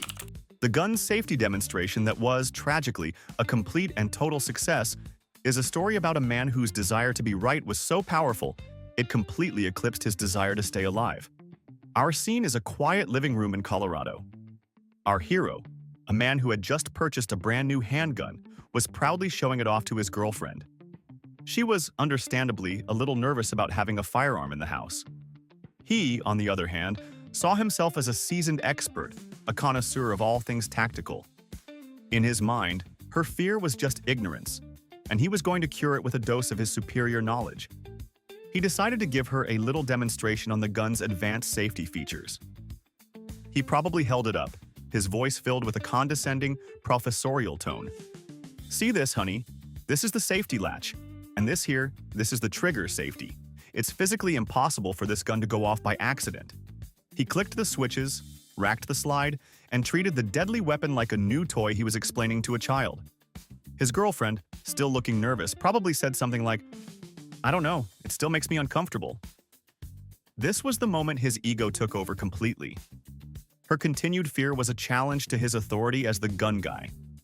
He needed to prove beyond a shadow of a doubt that he was right and she was wrong. He needed a grand finale, an ultimate proof of concept. "I'll show you how safe it is," he declared, a look of triumphant certainty on his face. And then, he did the unthinkable. To prove that the gun wouldn't fire accidentally, he pointed it directly at his own chest. He looked his girlfriend right in the eye, probably with a smirk that said, "See? Nothing to be afraid of." And then, to cap off his brilliant demonstration, he pulled the trigger. The sound of the gunshot in the small, quiet room was deafening. The demonstration was over, and it had been tragically, flawlessly effective. The gun did not fire accidentally. It didn't malfunction. It did exactly what it was designed to do when a human being intentionally pulls the trigger. It fired. He collapsed to the floor, a look of profound and very final surprise on his face. He had won the argument. He had proven his point. He just wasn't around to take his victory lap. It's a powerful and very loud reminder that the most important safety feature on any firearm isn't on the gun itself. It's the brain of the person holding it. 4. The get-rich-quick scheme that ended up on the rocks with a fiery twist is a cautionary tale for every aspiring artisan who thinks that small batch and highly explosive are mutually exclusive terms, and a story about a man whose passion burned just a little too brightly. Our story unfolds in a chilly, damp shed in Scotland, the kind of place that smells of wet earth, ambition, and, on this particular evening, a whole lot of alcohol vapor. Our protagonist, let's call him Angus, was a man with a vision. He wasn't just some guy messing around in a shed. He was an entrepreneur, a craft distiller on the verge of creating the next great Scottish spirit. His product? Homemade gin. Not just any gin, but a bespoke artisanal creation he'd spent months perfecting. He'd meticulously selected his botanicals, agonized over the exact ratio of juniper to coriander, and built his own still, a magnificent, if slightly temperamental, copper contraption that bubbled and hissed like a small metallic dragon. He saw himself as a modern-day alchemist, a rebel challenging the big corporations, turning simple ingredients into liquid gold. But his operation was, to put it mildly, low budget. His laboratory was his garden shed, a cramped space filled with tools, bags of fertilizer, and now, a highly flammable chemistry experiment. On this fateful evening, he was overseeing a fresh run, convinced that this batch was the one. The clear, potent spirit was slowly dripping from the condenser, and the air in the shed was becoming thick and heavy with its sweet, pungent aroma. It was the smell of progress, but it was also the smell of highly concentrated, atomized ethanol. A vapor, just waiting for an excuse to become a fireball. To combat the damp Scottish chill, Angus had a small, cheap electric space heater humming away in the corner. Its glowing orange coils cast a warm, inviting light on the scene, a silent, patient accomplice in the impending disaster. Angus, eager to taste his creation, decided not to wait for it to cool or be properly decanted. He was a hands-on kind of guy. He leaned over his magnificent copper still, a glass in hand, to catch a dram of the fresh, high-proof gin directly from the source. As he did, he moved a little too close to the space heater. The dense, invisible cloud of alcohol fumes, which had been pooling near the floor, finally found what it had been looking for. The glowing coils of the heater provided the perfect ignition source. The result was not a small flame. It was a violent, instantaneous whoomp as the entire shed atmosphere detonated. A wave of blue flame flashed across the room, engulfing everything in its path. The still itself, now superheated and filled with boiling, high-proof alcohol, could not contain the pressure. It ruptured, turning from a tool of creation into a bomb. The resulting explosion was immense, blowing the flimsy wooden walls of the shed outwards and sending the roof flying into the night sky. Our artisan distiller, standing directly at ground zero, became the first and only taste tester of his explosive new cocktail. When the fire brigade arrived, summoned by neighbors who reported what sounded like a bomb going off, they found nothing but the smoking, charred remains of a shed and a dream that had gone up in a blaze of juniper-scented glory. Angus had been so focused on capturing the perfect spirit in a bottle, he hadn't realized he was bottling a demon. He created a gin with a truly explosive finish. He just wasn't around to write down the tasting notes. 5. The human alarm clock that had a fatal snooze button is a story that proves even the most foolproof plan can be undone by a simple, brutal miscalculation of time, distance, and the awesome, unforgiving power of a freight train. Our story is about a man who loved two things in this world more than anything: the feeling of warm sunshine on his skin and a good solid nap. One beautiful, cloudless afternoon, he found what he believed to be the absolute perfect spot to combine his two passions. He wasn't on a quiet beach or in a secluded meadow. His chosen napping spot, his personal slice of paradise, was the dead center of a set of active railroad tracks that ran through the countryside. Now, to any rational human being, this sounds less like a nap spot and more like a final resting place. But our hero had a theory. He had a system. He wasn't worried about the inherent dangers because he believed he had discovered a giant, foolproof, self-setting alarm clock. He had reasoned with a logic that was both brilliant and breathtakingly flawed that the vibration of an approaching train, the deep, rhythmic rumbling that travels through the steel rails, would move much faster than the train itself. He imagined he would be gently roused from his slumber by this natural, ground-based vibration, giving him what he assumed would be ample time to wake up, stretch, yawn, and casually saunter off the tracks long before the train actually arrived. It was, in his mind, a perfect, self-regulating system of safety and comfort. Convinced of his own genius, he lay down, using one of the warm steel rails as a sort of rustic pillow, and let the sun lull him into a peaceful sleep. He probably drifted off with a contented smile on his face, secure in the knowledge that he had outsmarted danger itself. And here's the crazy part. He was right, partially. Sometime later, just as he had predicted, the deep, unmistakable vibration of a multi-hundred-ton freight train began to hum through the rails. The vibration traveled up through the steel, through his skull, and it gently, insistently, woke him up. He stirred, blinked his eyes open against the bright afternoon sun, and for a fleeting, triumphant moment, he probably thought, "See, it worked perfectly." But his triumph was tragically and brutally short-lived. He had been correct that the vibration would wake him. What he had catastrophically, fatally misjudged was the timing. He didn't have minutes to spare. He didn't even have 30 seconds. The train, the very source of his gentle awakening, was not some distant rumble on the horizon.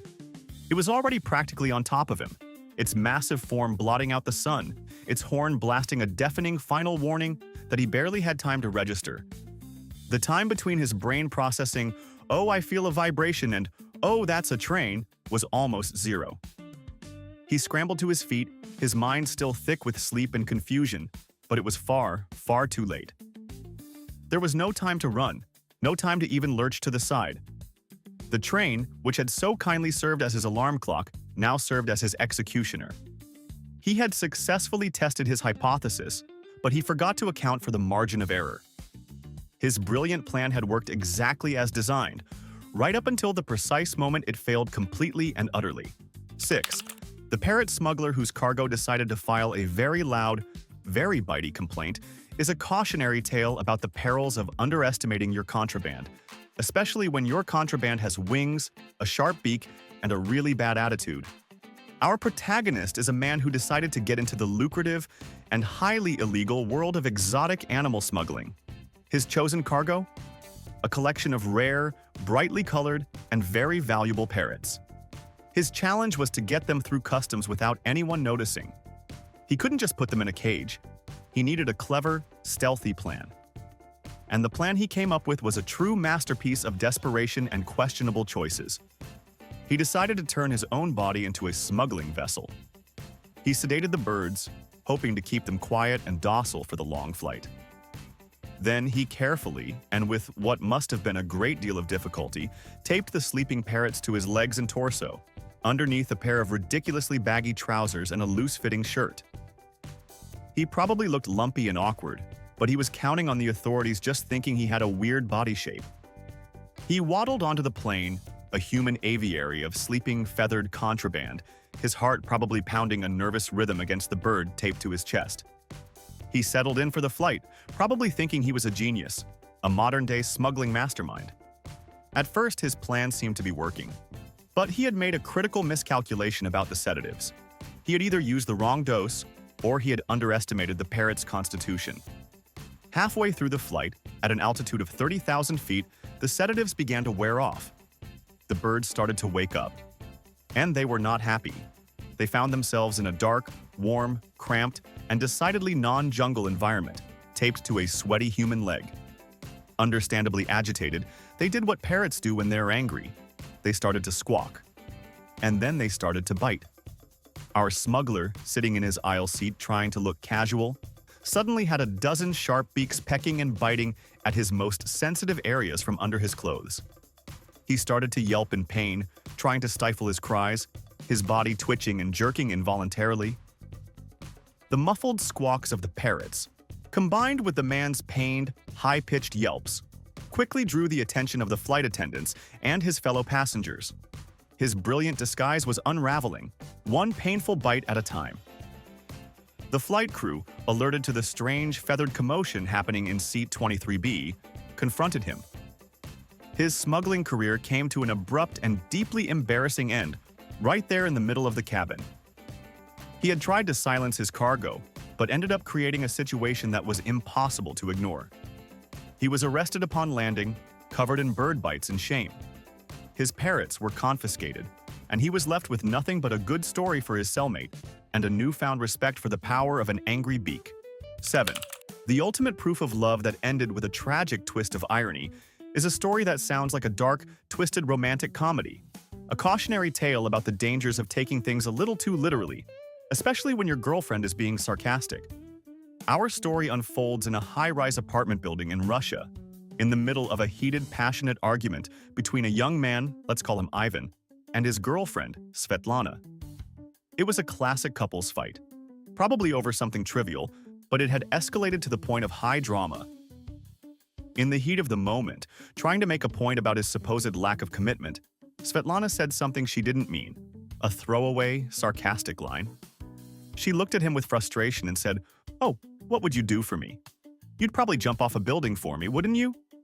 To her, it was just a figure of speech, a bit of hyperbole. But Ivan, his mind a cocktail of romantic fervor and profound stupidity, did not hear sarcasm. He heard a challenge, a quest, a noble, if slightly insane, way to prove the depths of his love.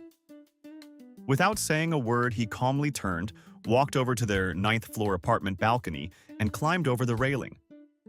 Svetlana probably watched, her anger turning to confusion, then to dawning horror, thinking he was just making a point. But he wasn't.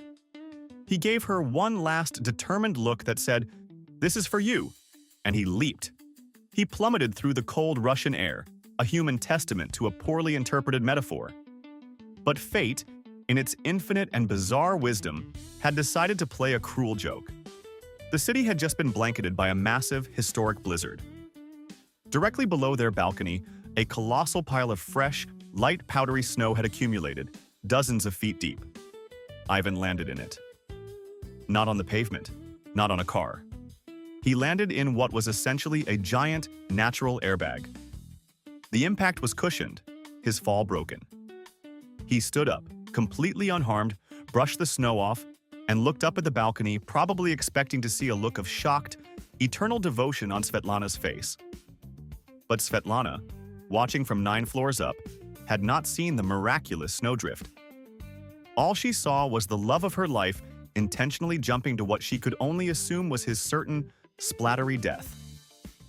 The shock, the grief, the sheer, overwhelming horror of the moment was too much for her. She fainted.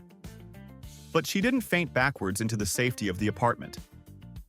She fainted forward, a dead weight collapsing against the low balcony railing. She tumbled over the edge, an unconscious, tragic echo of her boyfriend's intentional leap. She fell the 9 stories and landed on the hard, unforgiving ground just a few feet from where Ivan was standing, completely bewildered. He had jumped to prove his love for her and survived without a scratch. She had fainted from the shock of his love and died instantly. It's a story of such perfect, tragic, and heartbreaking irony, it's almost poetic. 8.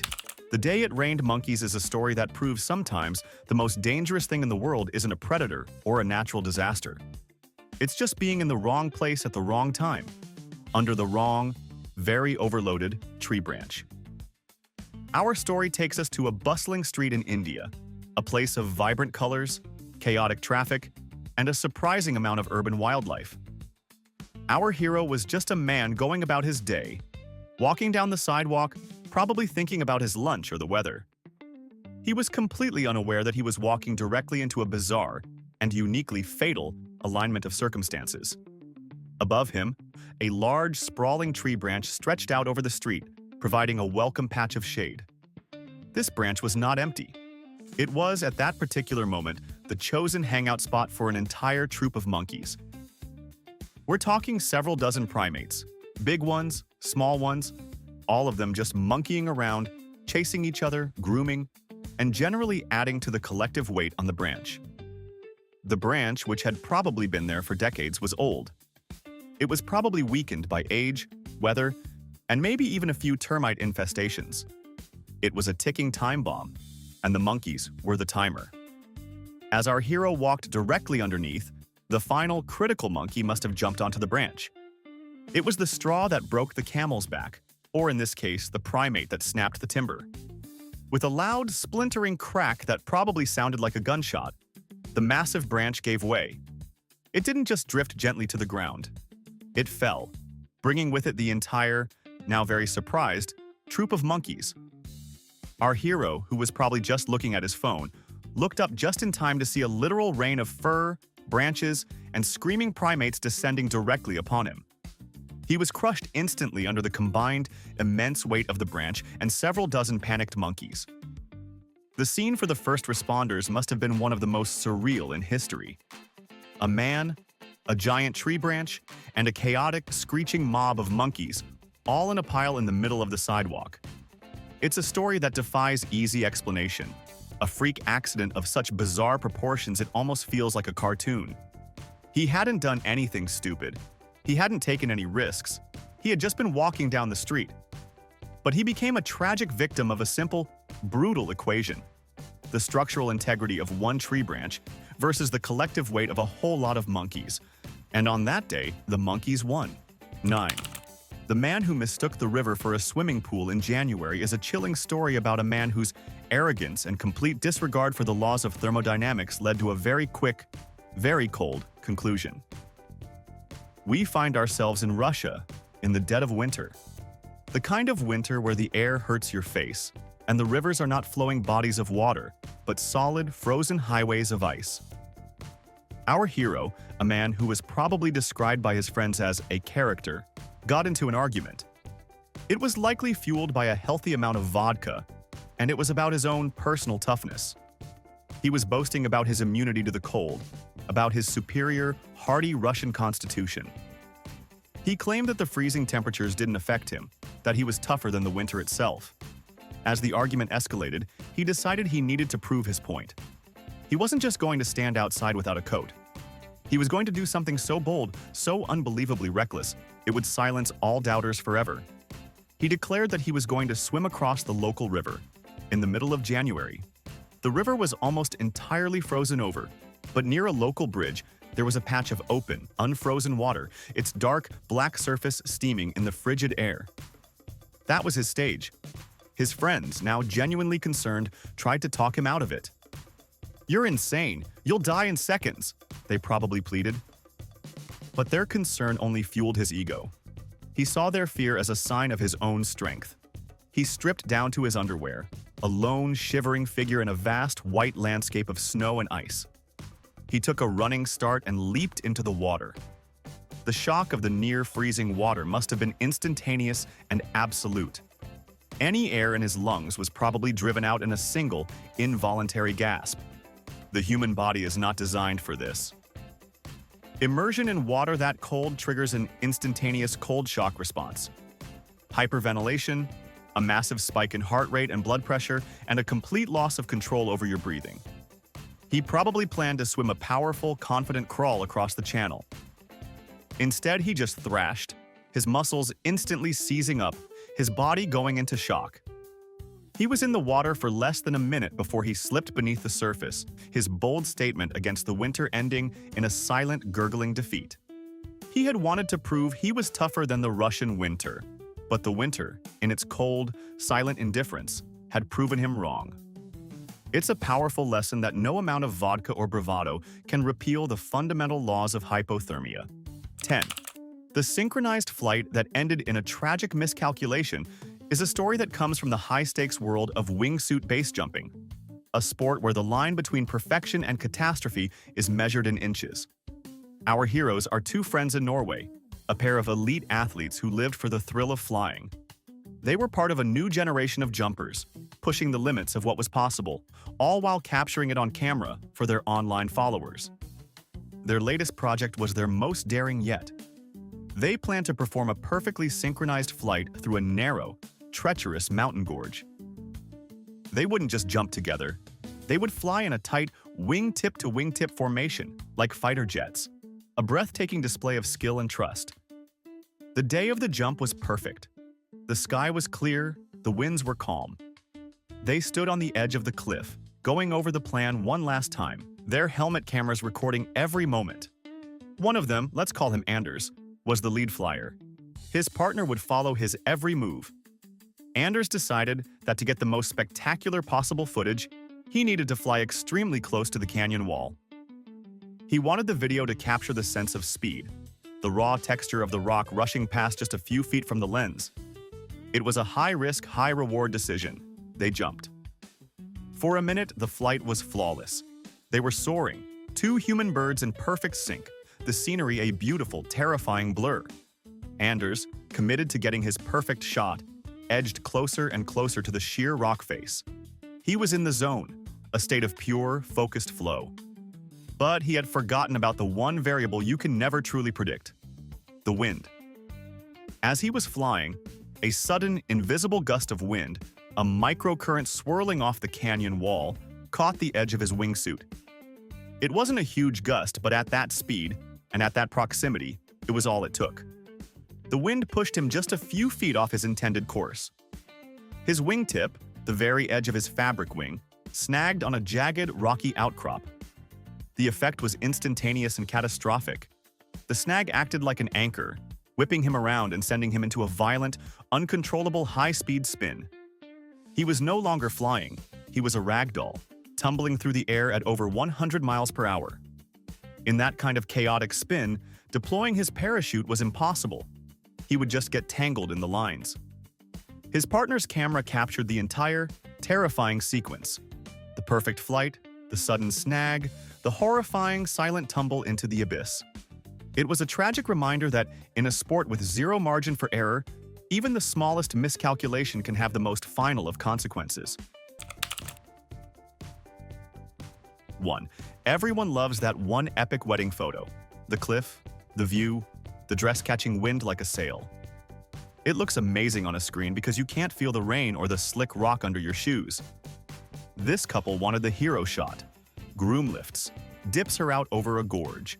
Kiss on cue, frame it forever. The day is wet. The ledge is narrow. The dress is heavy in the way only wedding dresses get when they've soaked up a storm.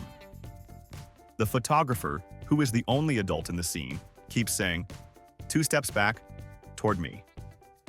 They nod, smile, and lean the other way. The groom gets the lift.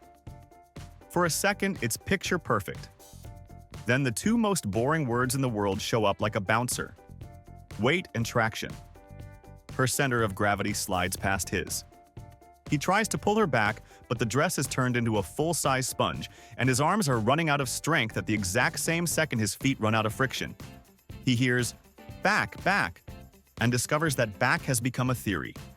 Her heel skids, his shoe squeaks, and in one clean, terrible moment she goes. He lunges. Of course he does. Loses the last whisper of balance and follows. We don't need to gild it or get graphic. You know what gravity does when it's invited. And that's why this belongs in the Darwin Hall of Fame. They weren't cruel. They weren't reckless in a party animal way. They were romantic without a safety plan. Love is strong. Whetstone is stronger. If you're hearing this while scrolling engagement photos, let me be your friendly speed bump. You can fake danger with a long lens and a safe angle. You can't fake traction. Get the shot near a railing. Use a harness. Stand 3 steps back and let the background do the heavy lifting. No one at your anniversary dinner is going to complain that you're alive in the photo. The internet won't remember your likes tomorrow. Gravity will remember your choices forever. And yes, it feels brave to go that extra inch. It also feels really good to grow old together and show your kids an album where both of you are still in the frame. What failed here wasn't love, it was planning. A tiny voice said, "Not today." They turned it down. Nature turned it up. If you want the bumper sticker version, make it look risky, not be risky. The point of a wedding picture is the people in it. Keep them in it. Because the most epic shot is the one you live to laugh about 20 years later, telling the story with both feet on the floor. 2. Picture rural Ireland. Green fields, stone walls, and a bull that looks like it was carved out of a cliff. The farmer, let's call him Declan, has a problem bull. Call him Big Red. Big Red isn't evil. He's 1,000 kilos of, please don't test me. Declan's tried fences and patience. One night he watches a video about controlling animals with a calm stare. No tools, no training, just vibes and eye contact. The next morning he walks into the pasture like he's about to give a TED Talk. Shirt off to show confidence, hands open, chin down, slow step, slow breath. He plants himself 10 yards out and locks eyes like he's defusing a bomb with mindfulness. Big Red lifts his head, snorts, and does what bulls do when asked an unnecessary question. He lowers his forehead and measures the distance. There's a tiny moment here where the smart move is retreat. You recognize it because every hair on your arm votes yes. Declan ignores it. He takes one more step. The bull reads that as game on. And when a bull goes, he doesn't do speeches. He moves. Declan tries the classic freeze and be a tree. Trees don't blink. He blinks. It's not a chase, it's a correction. We aren't going to paint the impact. This is YouTube, not a crime show. But we can talk about the lesson because it's clean and it saves lives. Livestock don't follow internet hacks. They follow body language, space, and the rules they've had since there were caves. Real handlers use angles, barriers, experience, and a plan for what happens if the animal says no. Declan wasn't a monster. He was a good guy with a bad idea and a worse moment of pride. Pride tells you a stare can beat a ton of muscle. Reality says bring a gate, bring help, bring someone who's done it 100 times and still respects the horns. The neighbors later say the line every farm kid knows by heart. If eye contact worked, we'd sell mirrors instead of fences. That's the Darwin hinge again. Intention doesn't matter to physics. The bull didn't hate him. The bull answered the challenge he thought he saw. If you work around animals, hear this as a friend. Don't audition for a rodeo you didn't train for. Keep the shirt on, keep the distance, and keep your exit clear. You want to show confidence? Show caution. It looks boring. It lasts longer. Big Red keeps his title and you keep your story. Because out there, respect isn't a slogan. It's a rule. And the rule goes like this. Never bring a stare to a horn fight. 3.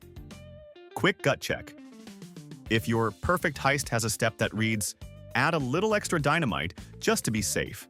You don't have a plan, you have a countdown. These guys in Belgium thought they were running a movie. Matching bags, walkie-talkies, code names, the whole performance. They rehearsed in a rented barn like they were prepping for opening night. The job itself was simple on paper. Sneak in after hours, place a tight, controlled charge on the vault door, pop it open, scoop the money, glide out. The weak link? Their explosives expert was a relative who once handled birthday fireworks and decided that made him the Einstein of boom. He eyeballs the steel, says something like, "It's thicker than it looks," and doubles the charge. The crew nods, because confidence is contagious and no one wants to be the only guy who says, "Hey, should we not turn the bank into soup?" Fuse lit. Everyone ducks behind something decorative that would not save a hamster. You can feel the air get heavy, like the room just inhaled. And then, bang is too small a word. It's a full-body slap of sound. The vault opens, yes, but so does everything else. Floor, walls, roof. Like the building called its lawyer and resigned from being a building. Across the street, car alarms scream in harmony. The getaway driver flinches, checks the clock, waits for "we're clear." Silence. Not suspense movie silence. That flat, heavy silence that says the mission ended in the loudest way possible. Cops later find the vault door down the block like a flying saucer that got tired. Inside, let's skip the details. You know how this story ends. The headline writes itself. They got in, but they never got out. Here's the part I want you to hear because it's the whole Darwin lesson in one breath. Real explosives don't care about swagger, sunglasses, or how cool your walk looks on camera. They care about numbers, charge, distance, thickness, containment. If you guess, the math gets even. Every time. You want to beat a vault? Hire an actual pro, use the right amount, and maybe don't set up a surprise demolition in a multi-story building you're still standing inside. These guys weren't stupid in the cartoon sense. They were confident past the point of reality. That's the trap. You plan for the win, forget to respect the small line between controlled and catastrophic, and physics collects the bill. So next time a headline uses the word perfect before the word heist, remember this crew. They nailed the vibe, failed the science, and learned the worst possible way that the second half of the plan, leaving, is not optional. Natural selection doesn't do pity points, it does outcomes. Want the moral? Don't bring wishful thinking to a numbers fight. And if the smartest guy in the room is the one wearing a leather jacket and calling himself Boom, go home, eat a waffle, and let the building keep its day job. 4. Kansas has 2 settings, quiet and the wind just signed up to be your personal trainer. Our guy, old-school farmer, proud of his barn like it's a firstborn, wakes up to a woodpecker treating that barn like a drum solo. Tap, tap, tap. He tries shooing with claps, radio noise, even the classic hat wave. The bird looks at him like, "Need hat," and keeps drilling. By noon, he's hot, hungry, and convinced it's him or the bird, so he grabs the shotgun, the farm's universal remote, and marches out with that "I'll fix it myself" energy. Here's the picture. Tiny target, big sky, dry field, and a thick, humming high-tension line sagging along the property like a "do not touch" sign you've seen since childhood. He lines up, doesn't think about backstops or cables or how electricity is undefeated, and squeezes. The woodpecker? Untouched. The shot pellets? Scattered just enough to nick the worst possible thing. The power line. You ever hear a sound that's half snap, half thunder? The cable whips, pops, and comes down sparking like a mad firework. It kisses the barn roof, which is dry as cornflakes, and in about 2 heartbeats the old boards are a torch. Wind says, "My turn," and sends embers cartwheeling across the stubble. The field lights up like a fuse. He tries the hose, the shovel, the "please not the house," but a downed live line doesn't negotiate. Neighbors spot the column of smoke and sprint with extinguishers. Someone yells to stay back, because electricity will reach out and make its point. By the time firefighters roll in, we're past "small mistake" and deep in "how did this get so big so fast?" The bird? Long gone. Probably tapping on someone else's siding, telling its buddies about the wild show it saw. We won't dwell on the aftermath. You already see it. Blackened beams, singed pasture, a man staring at the place he built with hands that suddenly feel very, very small.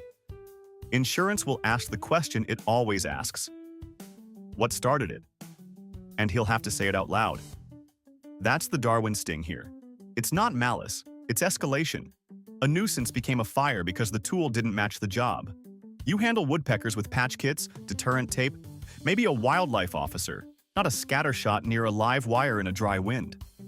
Out here, you don't just think, can I hit it? You think, what's behind it? What's around it? What happens if I miss? The lesson's short and worth memorizing. Solve small problems small. Respect the lines that hum.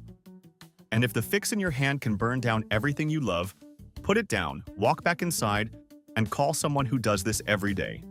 The bird flies away. The bill lands on you. 5. In parts of India, monkeys are not background animals. They're little parkour experts with opinions about your fruit. Our man loved his mangoes the way kids love summer. He watered them, bragged about them, planned to gift the sweetest ones to his relatives. The local macaques. They held nightly tasting panels. After one particularly rude harvest, half-chewed mangoes on the ground like tiny crime scenes, he snapped. He built a trap the old-fashioned way. Heavy box, propping stick, tripwire tied to a stake. Drop the box, catch the thief, lecture it about boundaries, maybe relocate it. He tested the balance, felt proud, and went to bed picturing a respectful troop of monkeys filing a complaint with management. Then came the morning. Sleepy, barefoot, cup of tea in one hand, he wandered into his yard the way you always do on your own land, on autopilot. The trap was still set, the box still hovering, the wire still stretched low across the path he'd walked 1,000 times. He didn't see it. He wasn't thinking, booby trap. He was thinking, how ripe are those top branches? One step. A toe hooks the line. There's a soft ping, the kind that's over before your brain says, what was, and gravity clocks in. That box wasn't cardboard. It was serious. Thick wood and a counterweight, he'd added. Just to be sure, it drops like a closing door you can't outrun. We're not doing gore, we don't need to. The point lands without it. The trap works perfectly on the only creature guaranteed to cross that yard early, every day. Him. Neighbors find the scene. The monkeys, untrapped, watch from the wall with that eerie, curious stillness animals get when the energy goes wrong. Everyone asks the same stunned question. Why? And the answer is so ordinary it hurts. He forgot.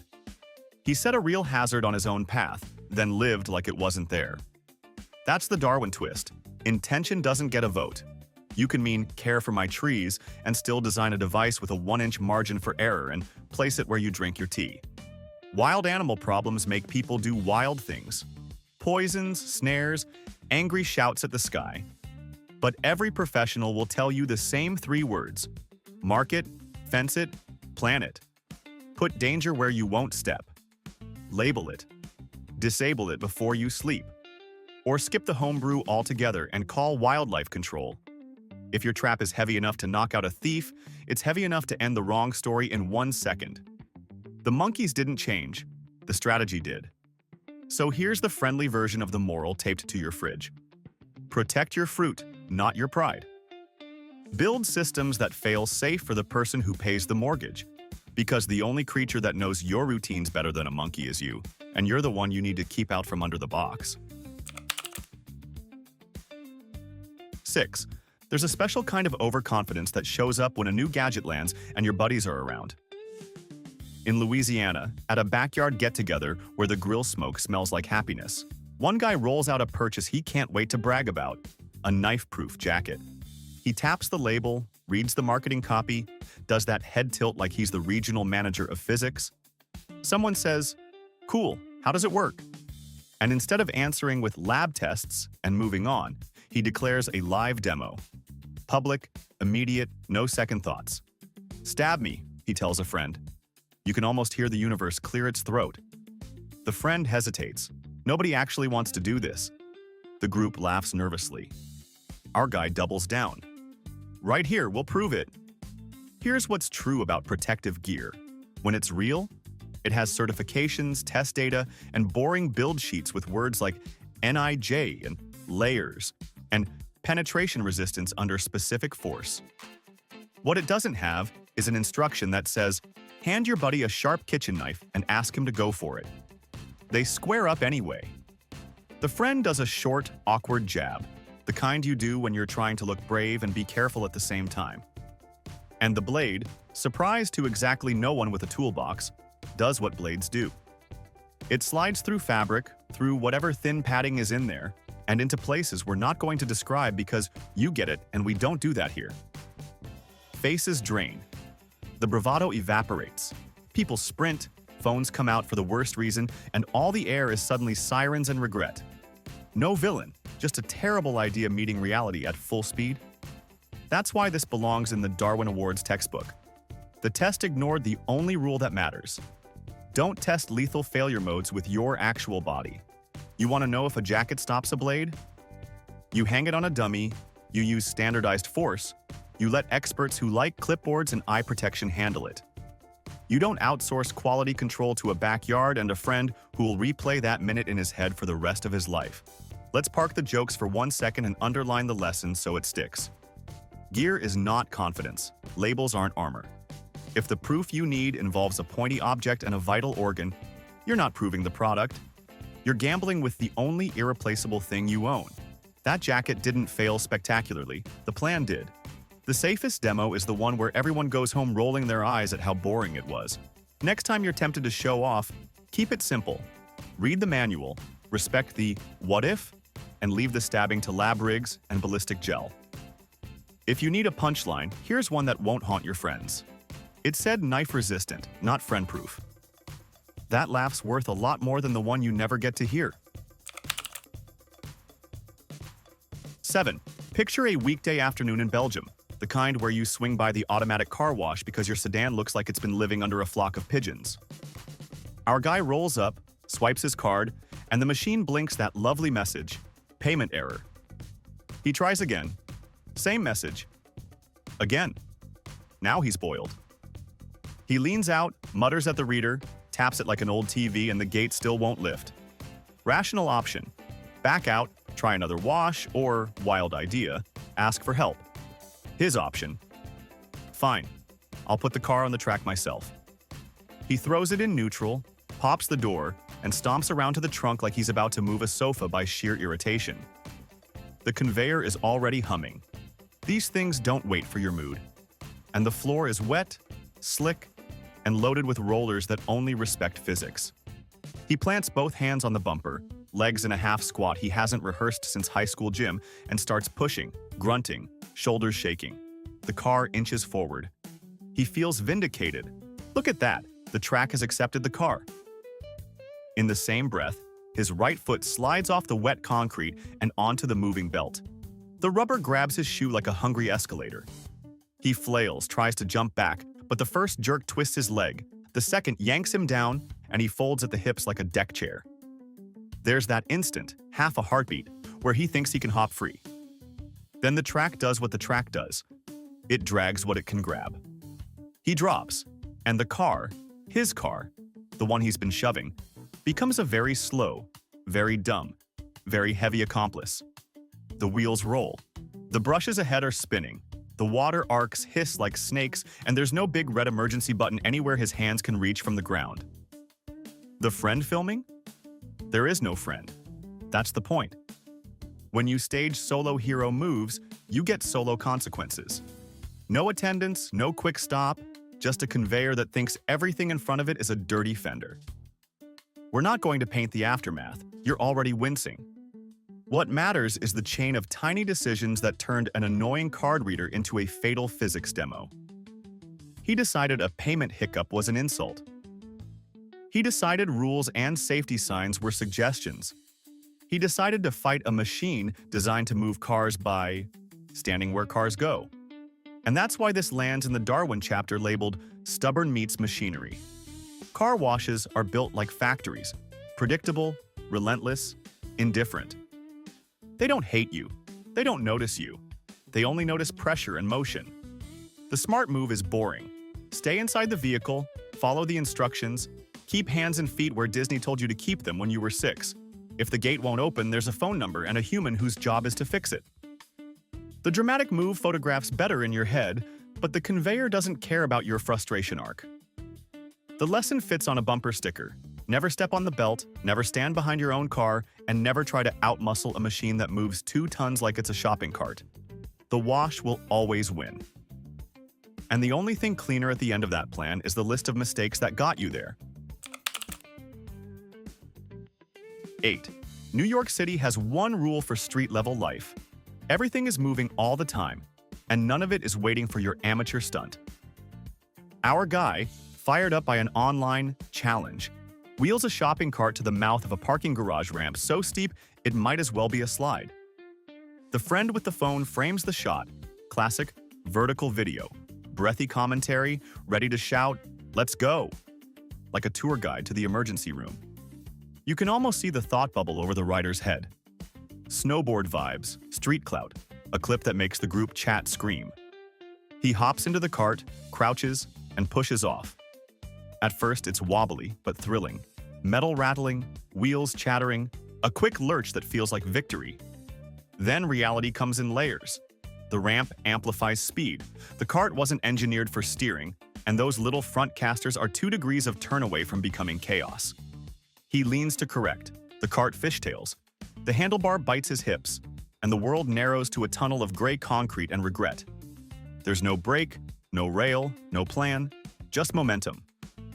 He shoots out of the garage like a cannonball wrapped in chrome wire. The friend's camera catches sunlight, blur, a scream that's equal parts whoa and oh no.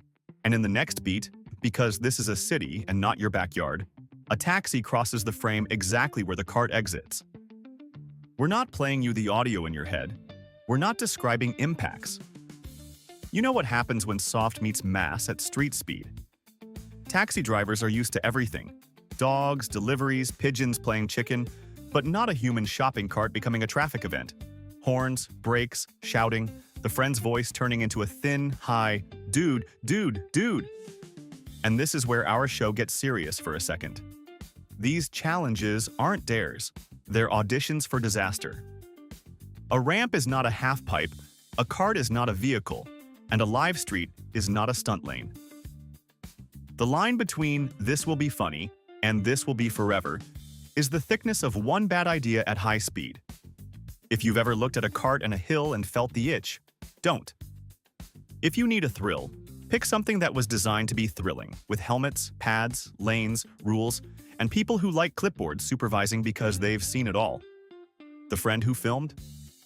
He'll keep that video in his head long after the phone battery dies. Monthly. Yearly. He'll hear the sound and wish he'd said, "Nah man, let's get pizza." The internet won't give you a parade. It will scroll past in an hour. The street won't scroll. It will hit back immediately and without discussion. Our moral here is simple enough to memorize. Gravity plus wheels plus traffic equals not a story you want your name on. Keep the carts in the grocery store. Keep the stunts in places that were built for them. And keep yourself in one piece. Because the best stories from the city are the ones you tell, not the ones told about you afterward. 9. Every backyard inventor dreams of beating gravity.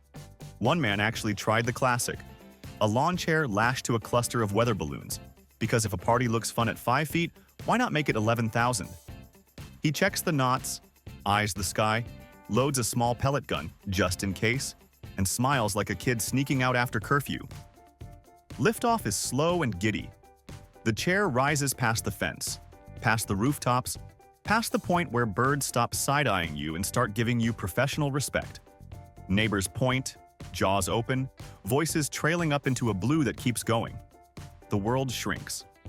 He is now officially above the world he understands and below the one that comes with pilot licenses and radio calls.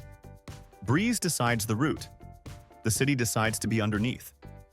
And a cluster of balloons decides that it won't quietly come back down just because you'd like lunch. He drifts towards serious airspace, the kind with flight paths, control towers, rules, and a very poor sense of humor about lawn furniture at altitude. The chair sways. The balloons swell and bob.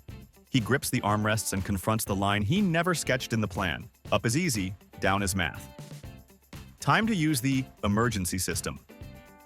He raises the pellet gun and aims at a balloon. Pop one or two, sink gracefully, right? First shot. Hiss, snap, a sharp jolt as one side of the cluster collapses faster than his imagination. The chair yanks sideways and suddenly he's on a tilted porch with no railing, at a height where people don't use porches. He tries to lean the other way. The straps he meant to clip? In his excitement, maybe not clipped. The seat that felt snug at 5 feet, slick with sweat at 11,000. He slides, just enough to lose the center of balance. And then gravity, the only adult in this story, takes over with brutal efficiency. We will not narrate fall details. We don't need to. The phrase terminal lesson exists for a reason, and through that, the moral is visible from space. If your plan to fly has no dependable descent, you don't have a plan, you have a wish. Real pilots wear harnesses, carry parachutes, file routes, talk to towers, and obey the kind of boring checklists that keep families whole. If you're going to poke the sky, bring redundancy on redundancy. Belts, clips, backups for the backups. Balloons are cheerful. Gravity is consistent. It doesn't negotiate, it doesn't delay.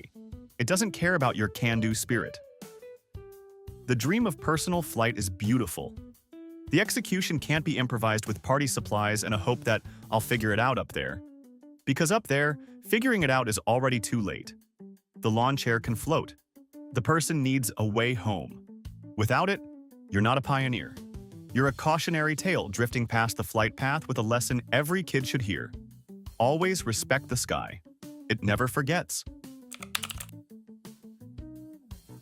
10. Golf courses look harmless. Soft grass, slow carts, polite claps. But mix in alcohol, a dare, and a brain that thinks physics takes weekends off, and suddenly it's a racetrack with landscaping. Two friends in England finish a few victory drinks and decide the most fun thing on the course isn't the game, it's the carts. They line up two buggies like go-karts, one behind the other, engines buzzing, laughter loud enough to scare a heron. The plan is simple: race the path, then show off. The show-off move? One genius stands on the rear bumper of the lead cart, hands gripping the roof edge, knees bent like a surfer riding a wave of bad decisions.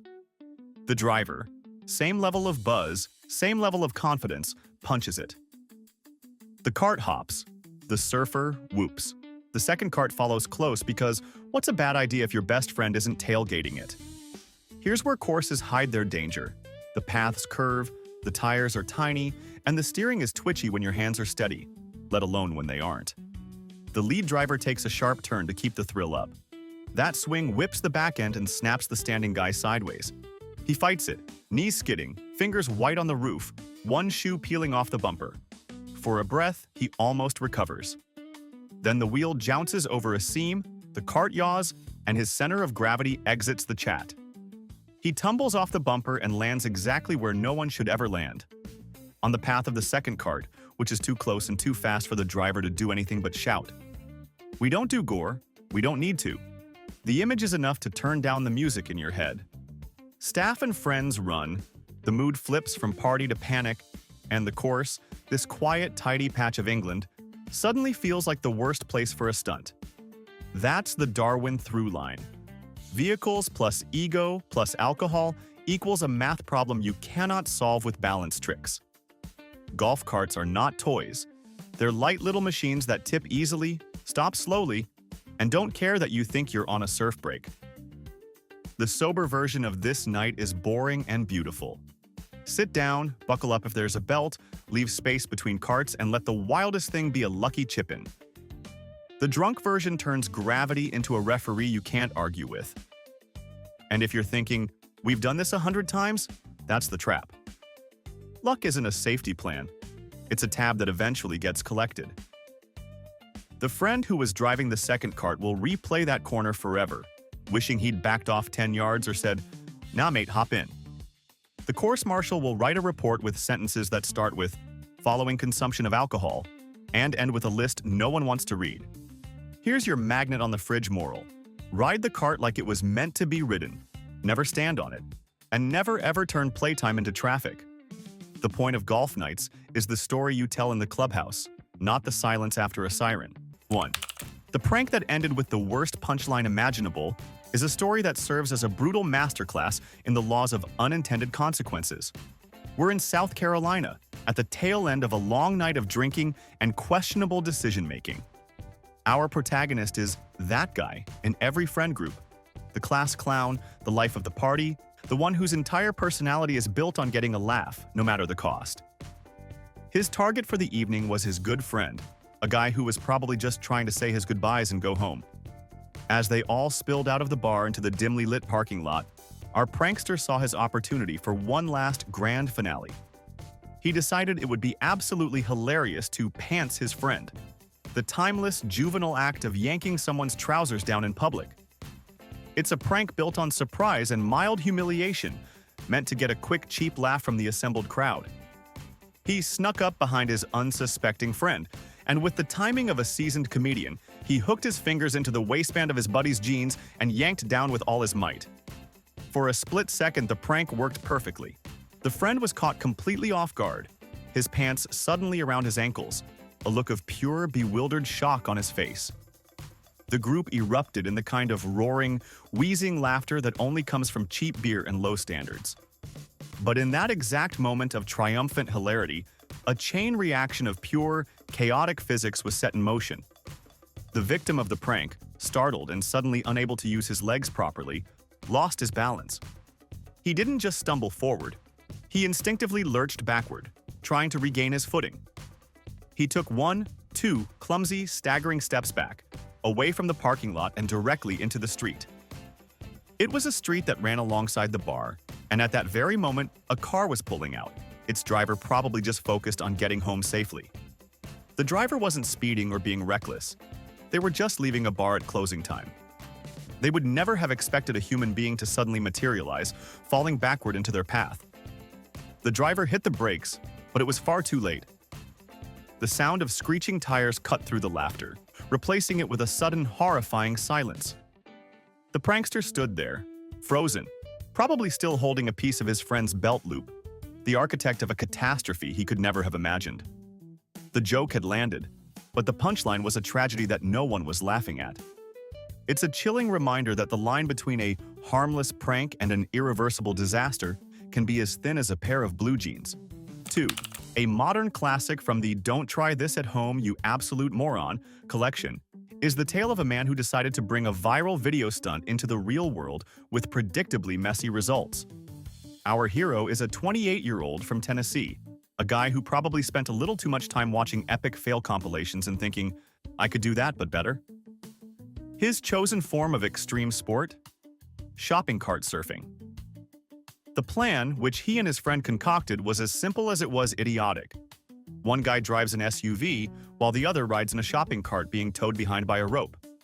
It's the kind of stunt that looks hilarious for about 10 seconds on the internet before someone usually ends up with a broken collarbone. But they weren't content with just doing this in an empty parking lot. That was for amateurs. They were going to take their show on the road, on a busy public street, to really feel the thrill. So they borrowed a heavy-duty shopping cart, tied a thick rope to the back of their beat-up SUV, and our hero hopped in, ready for the ride of his life.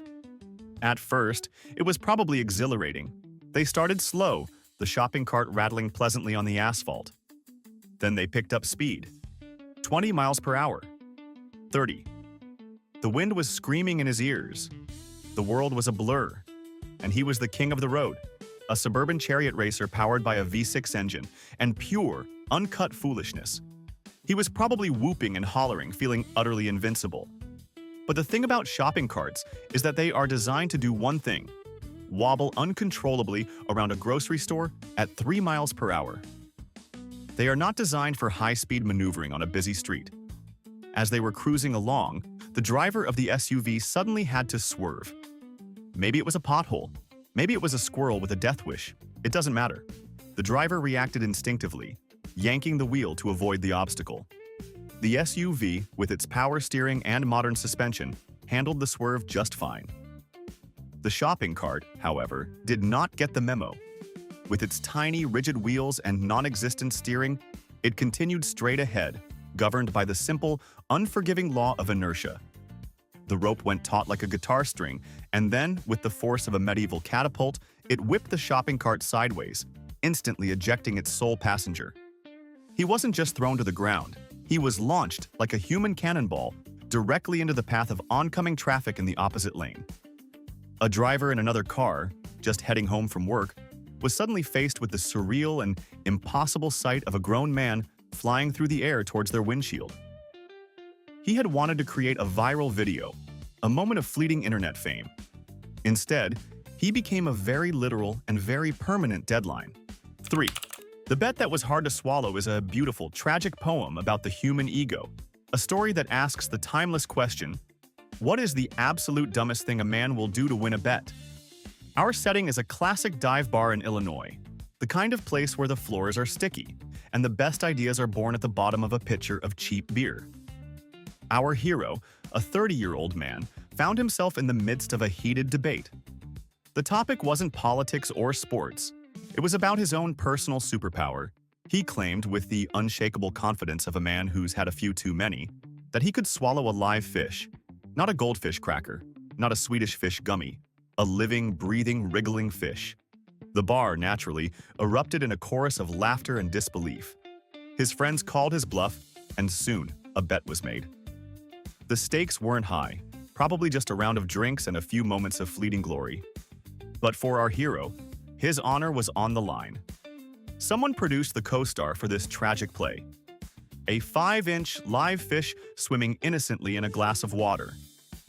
It wasn't a huge fish, but it was big enough, and more importantly, slimy and very much alive. This was the moment of truth. A hush fell over the bar as he took the glass. He looked at the fish. The fish, presumably, looked back at him with a sense of deep, existential dread. He closed his eyes, took a deep breath, and with one heroic, head-back, open-throat gulp, he swallowed the entire contents of the glass. For a split second there was stunned silence, followed by an eruption of cheers. He had done it. He was a legend. He slammed the empty glass on the bar, a triumphant grin on his face. But his victory lap was cut short by a strange, gurgling sensation in his throat. The fish, which he had successfully swallowed, had not gone quietly into that good night. On its way down, it had deployed its last desperate defense mechanism, its sharp, spiny dorsal fin. The fish had gotten stuck, lodged perfectly sideways in his windpipe, its fins acting like tiny, sharp anchors. His triumphant grin turned into a look of wide-eyed panic. He started to claw at his throat, his face turning a shade of purple that clashed horribly with the bar's neon signs. The cheers died down as his friends realized this was not part of the act. Someone called the paramedics. They arrived to a chaotic scene, finding a man gasping for air, unable to speak, pointing frantically at his own throat. They tried the Heimlich maneuver. They tried to dislodge it with forceps. But the fish was wedged in too tightly. It had created a perfect waterproof seal, blocking his airway completely. He had won the bet. He had proven his point. He just wasn't able to stick around to enjoy his free beer. It's a powerful reminder that some bets are best left on the table, especially when your opponent has fins and a very strong will to live. 4. A DIY project that uncoiled with explosive results is a story that should be shown to every new homeowner at their closing. It's a powerful lesson in knowing your limits and in understanding that some things in your house are not your friends. They are patient, coiled monsters waiting for you to make one wrong move. Our hero is a man in Austria, a classic weekend warrior. He was the kind of guy who saw a leaky faucet not as a problem, but as an opportunity to break out his toolbox and save a few bucks. His enemy on this fateful day was his garage door. One of the massive torsion springs, the things that do all the heavy lifting, had broken. A professional would charge a couple $100s to replace it. Our guy looked at that quote, scoffed, and said, "I can do that myself for 20." He went to the hardware store, bought a new spring, and came home, ready to engage in a battle of wits with a simple mechanical object. What he didn't understand is that a garage door spring isn't just a piece of metal. It's a tightly wound instrument of pure, terrifying potential energy. A fully tensioned spring holds enough force to launch a bowling ball across the street. It is, without a doubt, the single most dangerous object in the average home.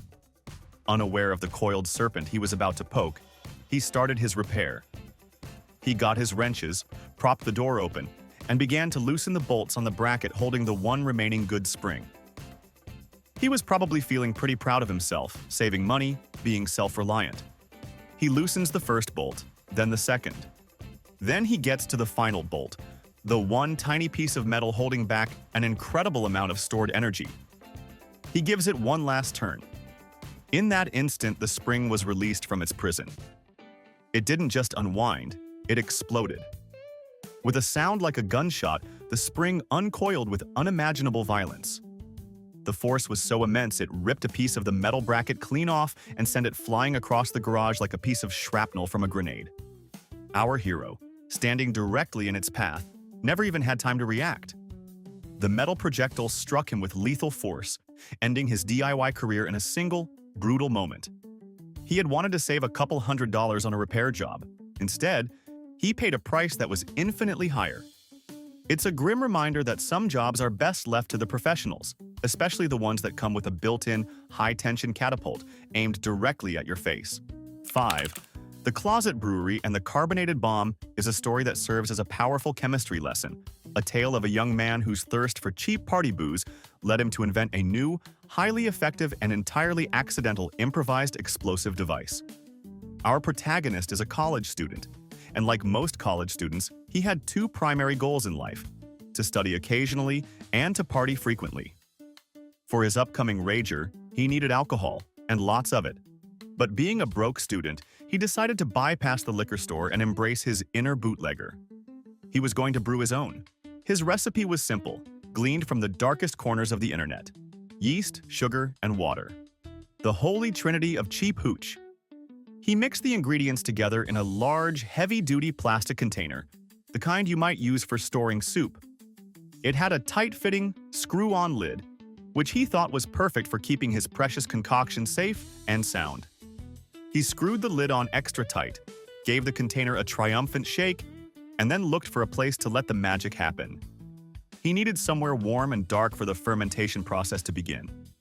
His closet seemed like the perfect spot. He tucked his little science experiment away behind some old sweaters and dirty laundry, and then went about his day, dreaming of the glorious free party he was about to host.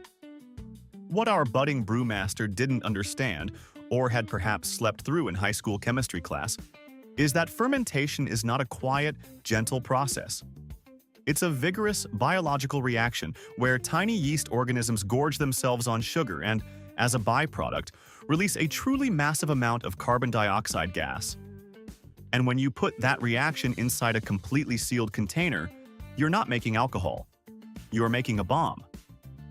For days, the pressure inside the plastic container built up, silently, relentlessly. The plastic walls began to bulge. The lid strained against its threads. The closet had become a pressure cooker, a silent ticking time bomb of carbonated fury.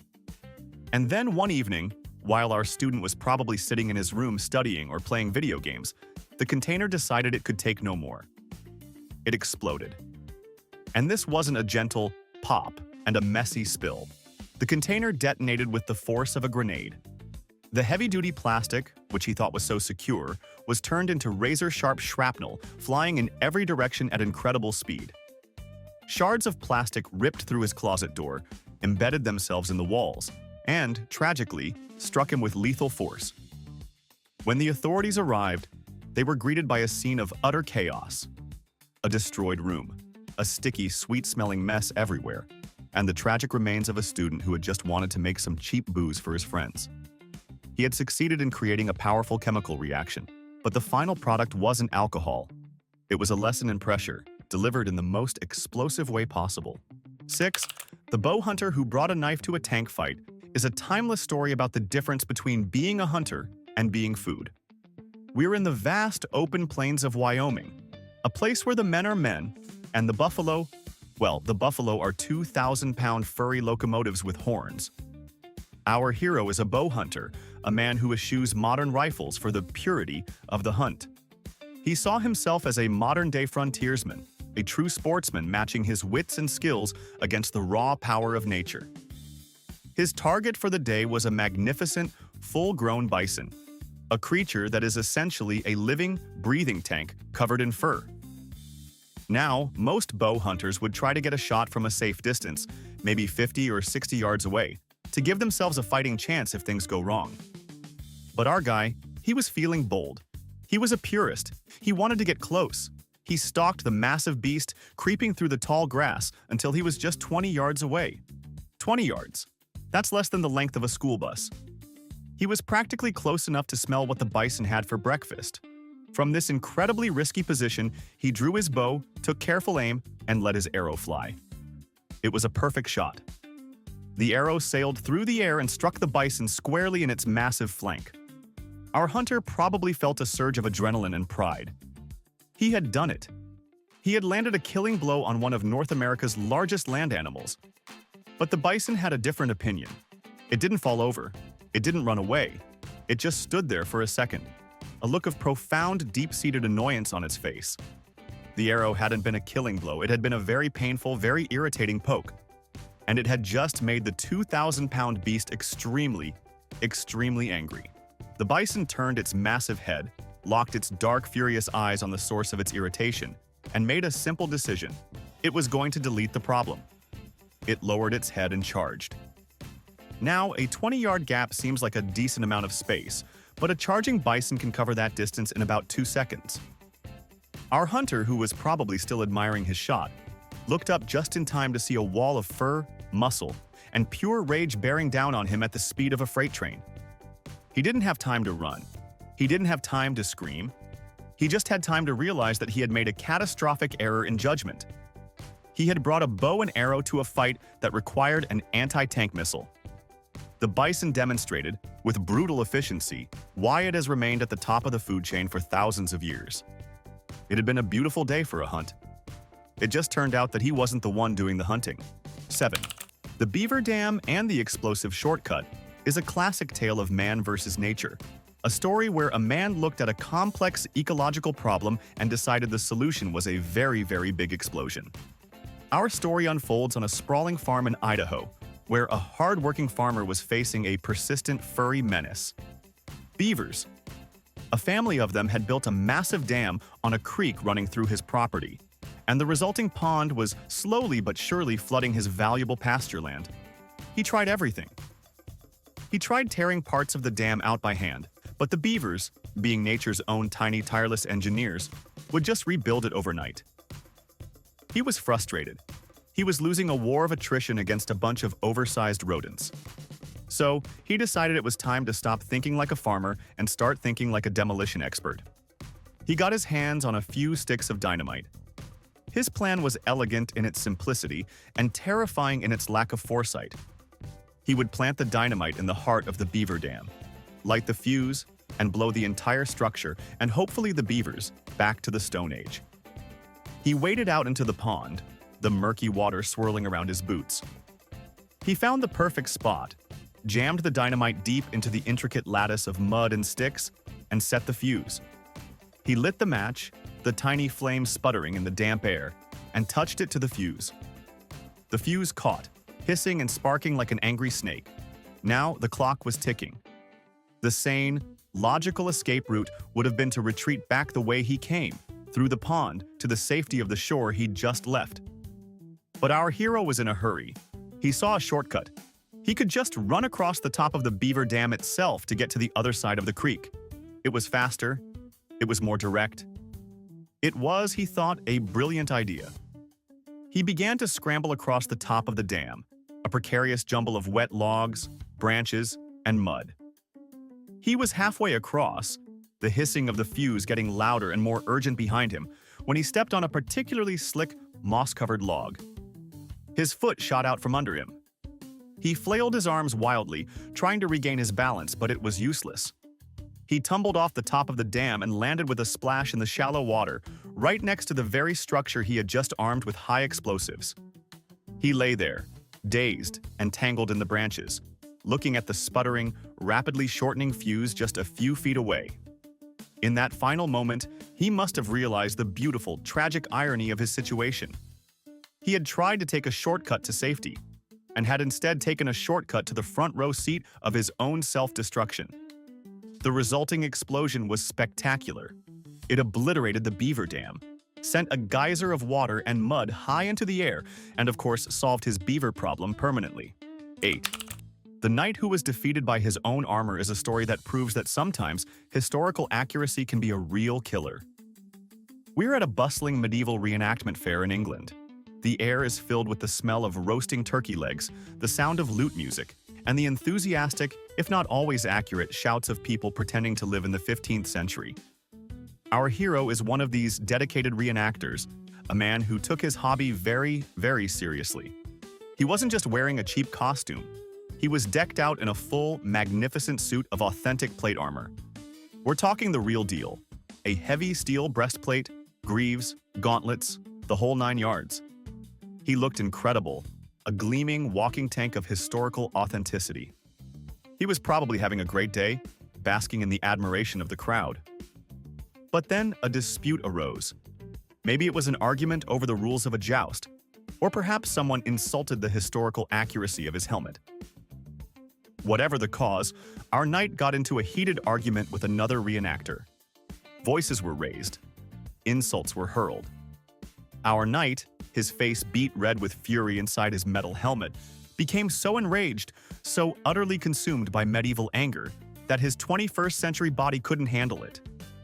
He clutched his chest, gasped for air, and collapsed to the ground, the magnificent suit of armor clattering loudly on the grass. He was having a massive heart attack. His fellow reenactors suddenly snapped out of their historical fantasy, rushed to his side. Someone called for paramedics. The emergency crew arrived quickly, sirens wailing, and immediately went to work. They knew what to do. Get the defibrillator, rip the shirt open, apply the paddles. But they immediately ran into a problem they had never encountered in training. They couldn't get to his chest. He was sealed inside a fortress of polished steel.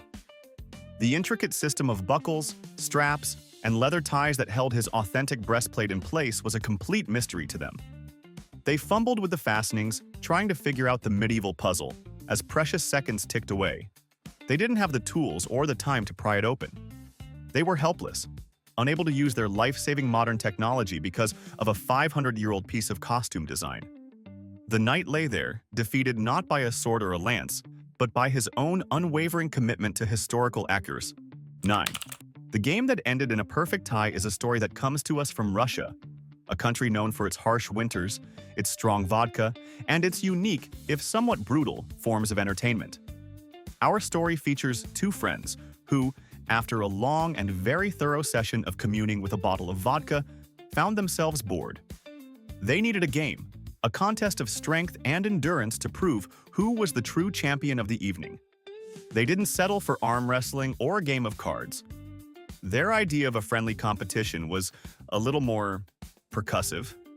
They decided to play a game where they would take turns hitting each other over the head with a heavy metal fire extinguisher. You read that correctly. This wasn't an argument that got out of hand.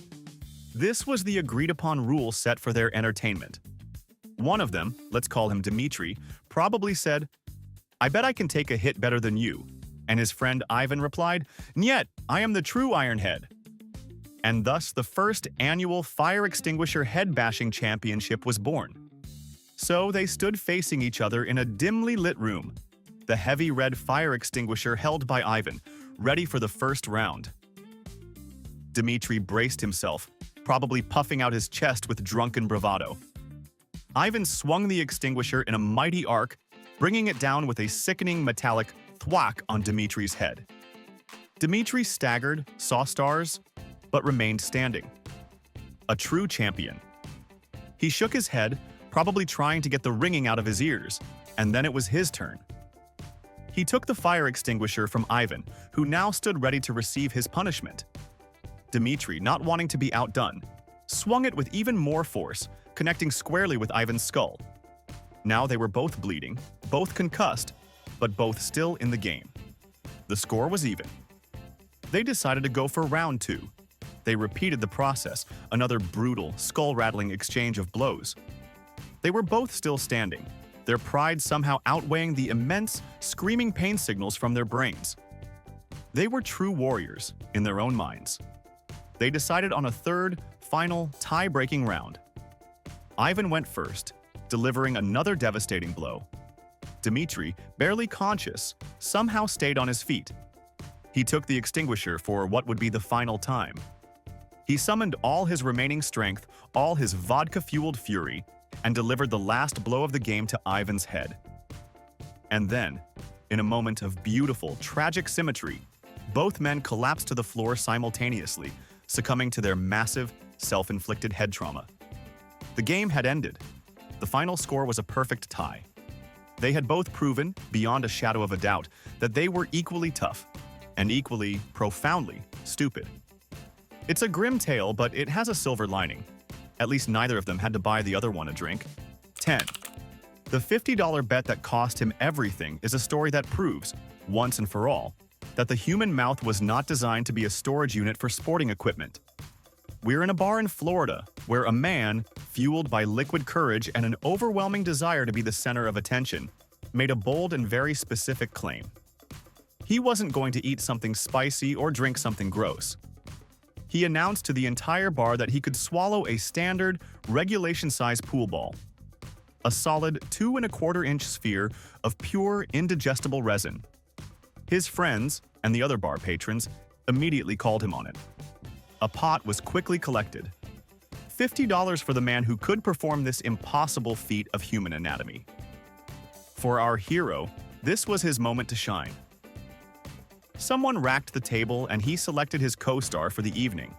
Let's say it was the 8-ball, for dramatic effect. He held the smooth, heavy ball in his hand, feeling its weight, probably contemplating the best angle of attack.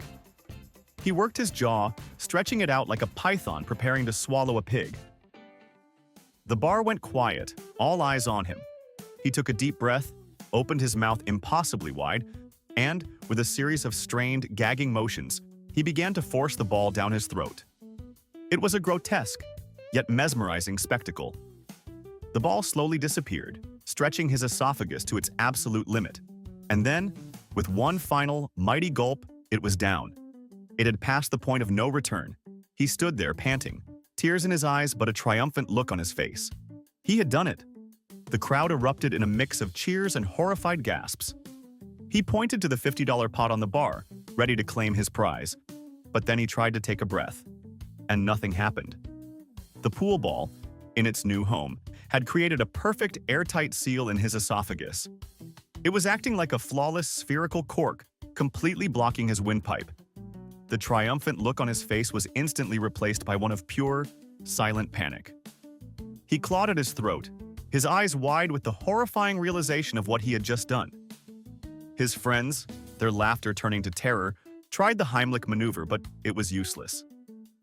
How do you dislodge a perfectly smooth, heavy sphere that has created a vacuum seal? You can't. He had won the $50 pot. He had become a local legend for a glorious 30 seconds. But in his desperate bid for a few bucks and a moment in the spotlight, he had forfeited all future breathing rights. It was the most expensive $50 he ever made. All right, time to settle the score. You've heard 10 new tales of epic failure. But here's the burning question. What's the one everyday thing you still do, even though deep down you know it's a terrible idea? Like microwaving metal, or texting while walking, or trying to assemble IKEA furniture without the instructions. Confess your sins in the comments below. If these stories made you clutch your pearls, or just your common sense, smash that like button. And subscribe, because as long as bad ideas exist, we'll keep telling their stories.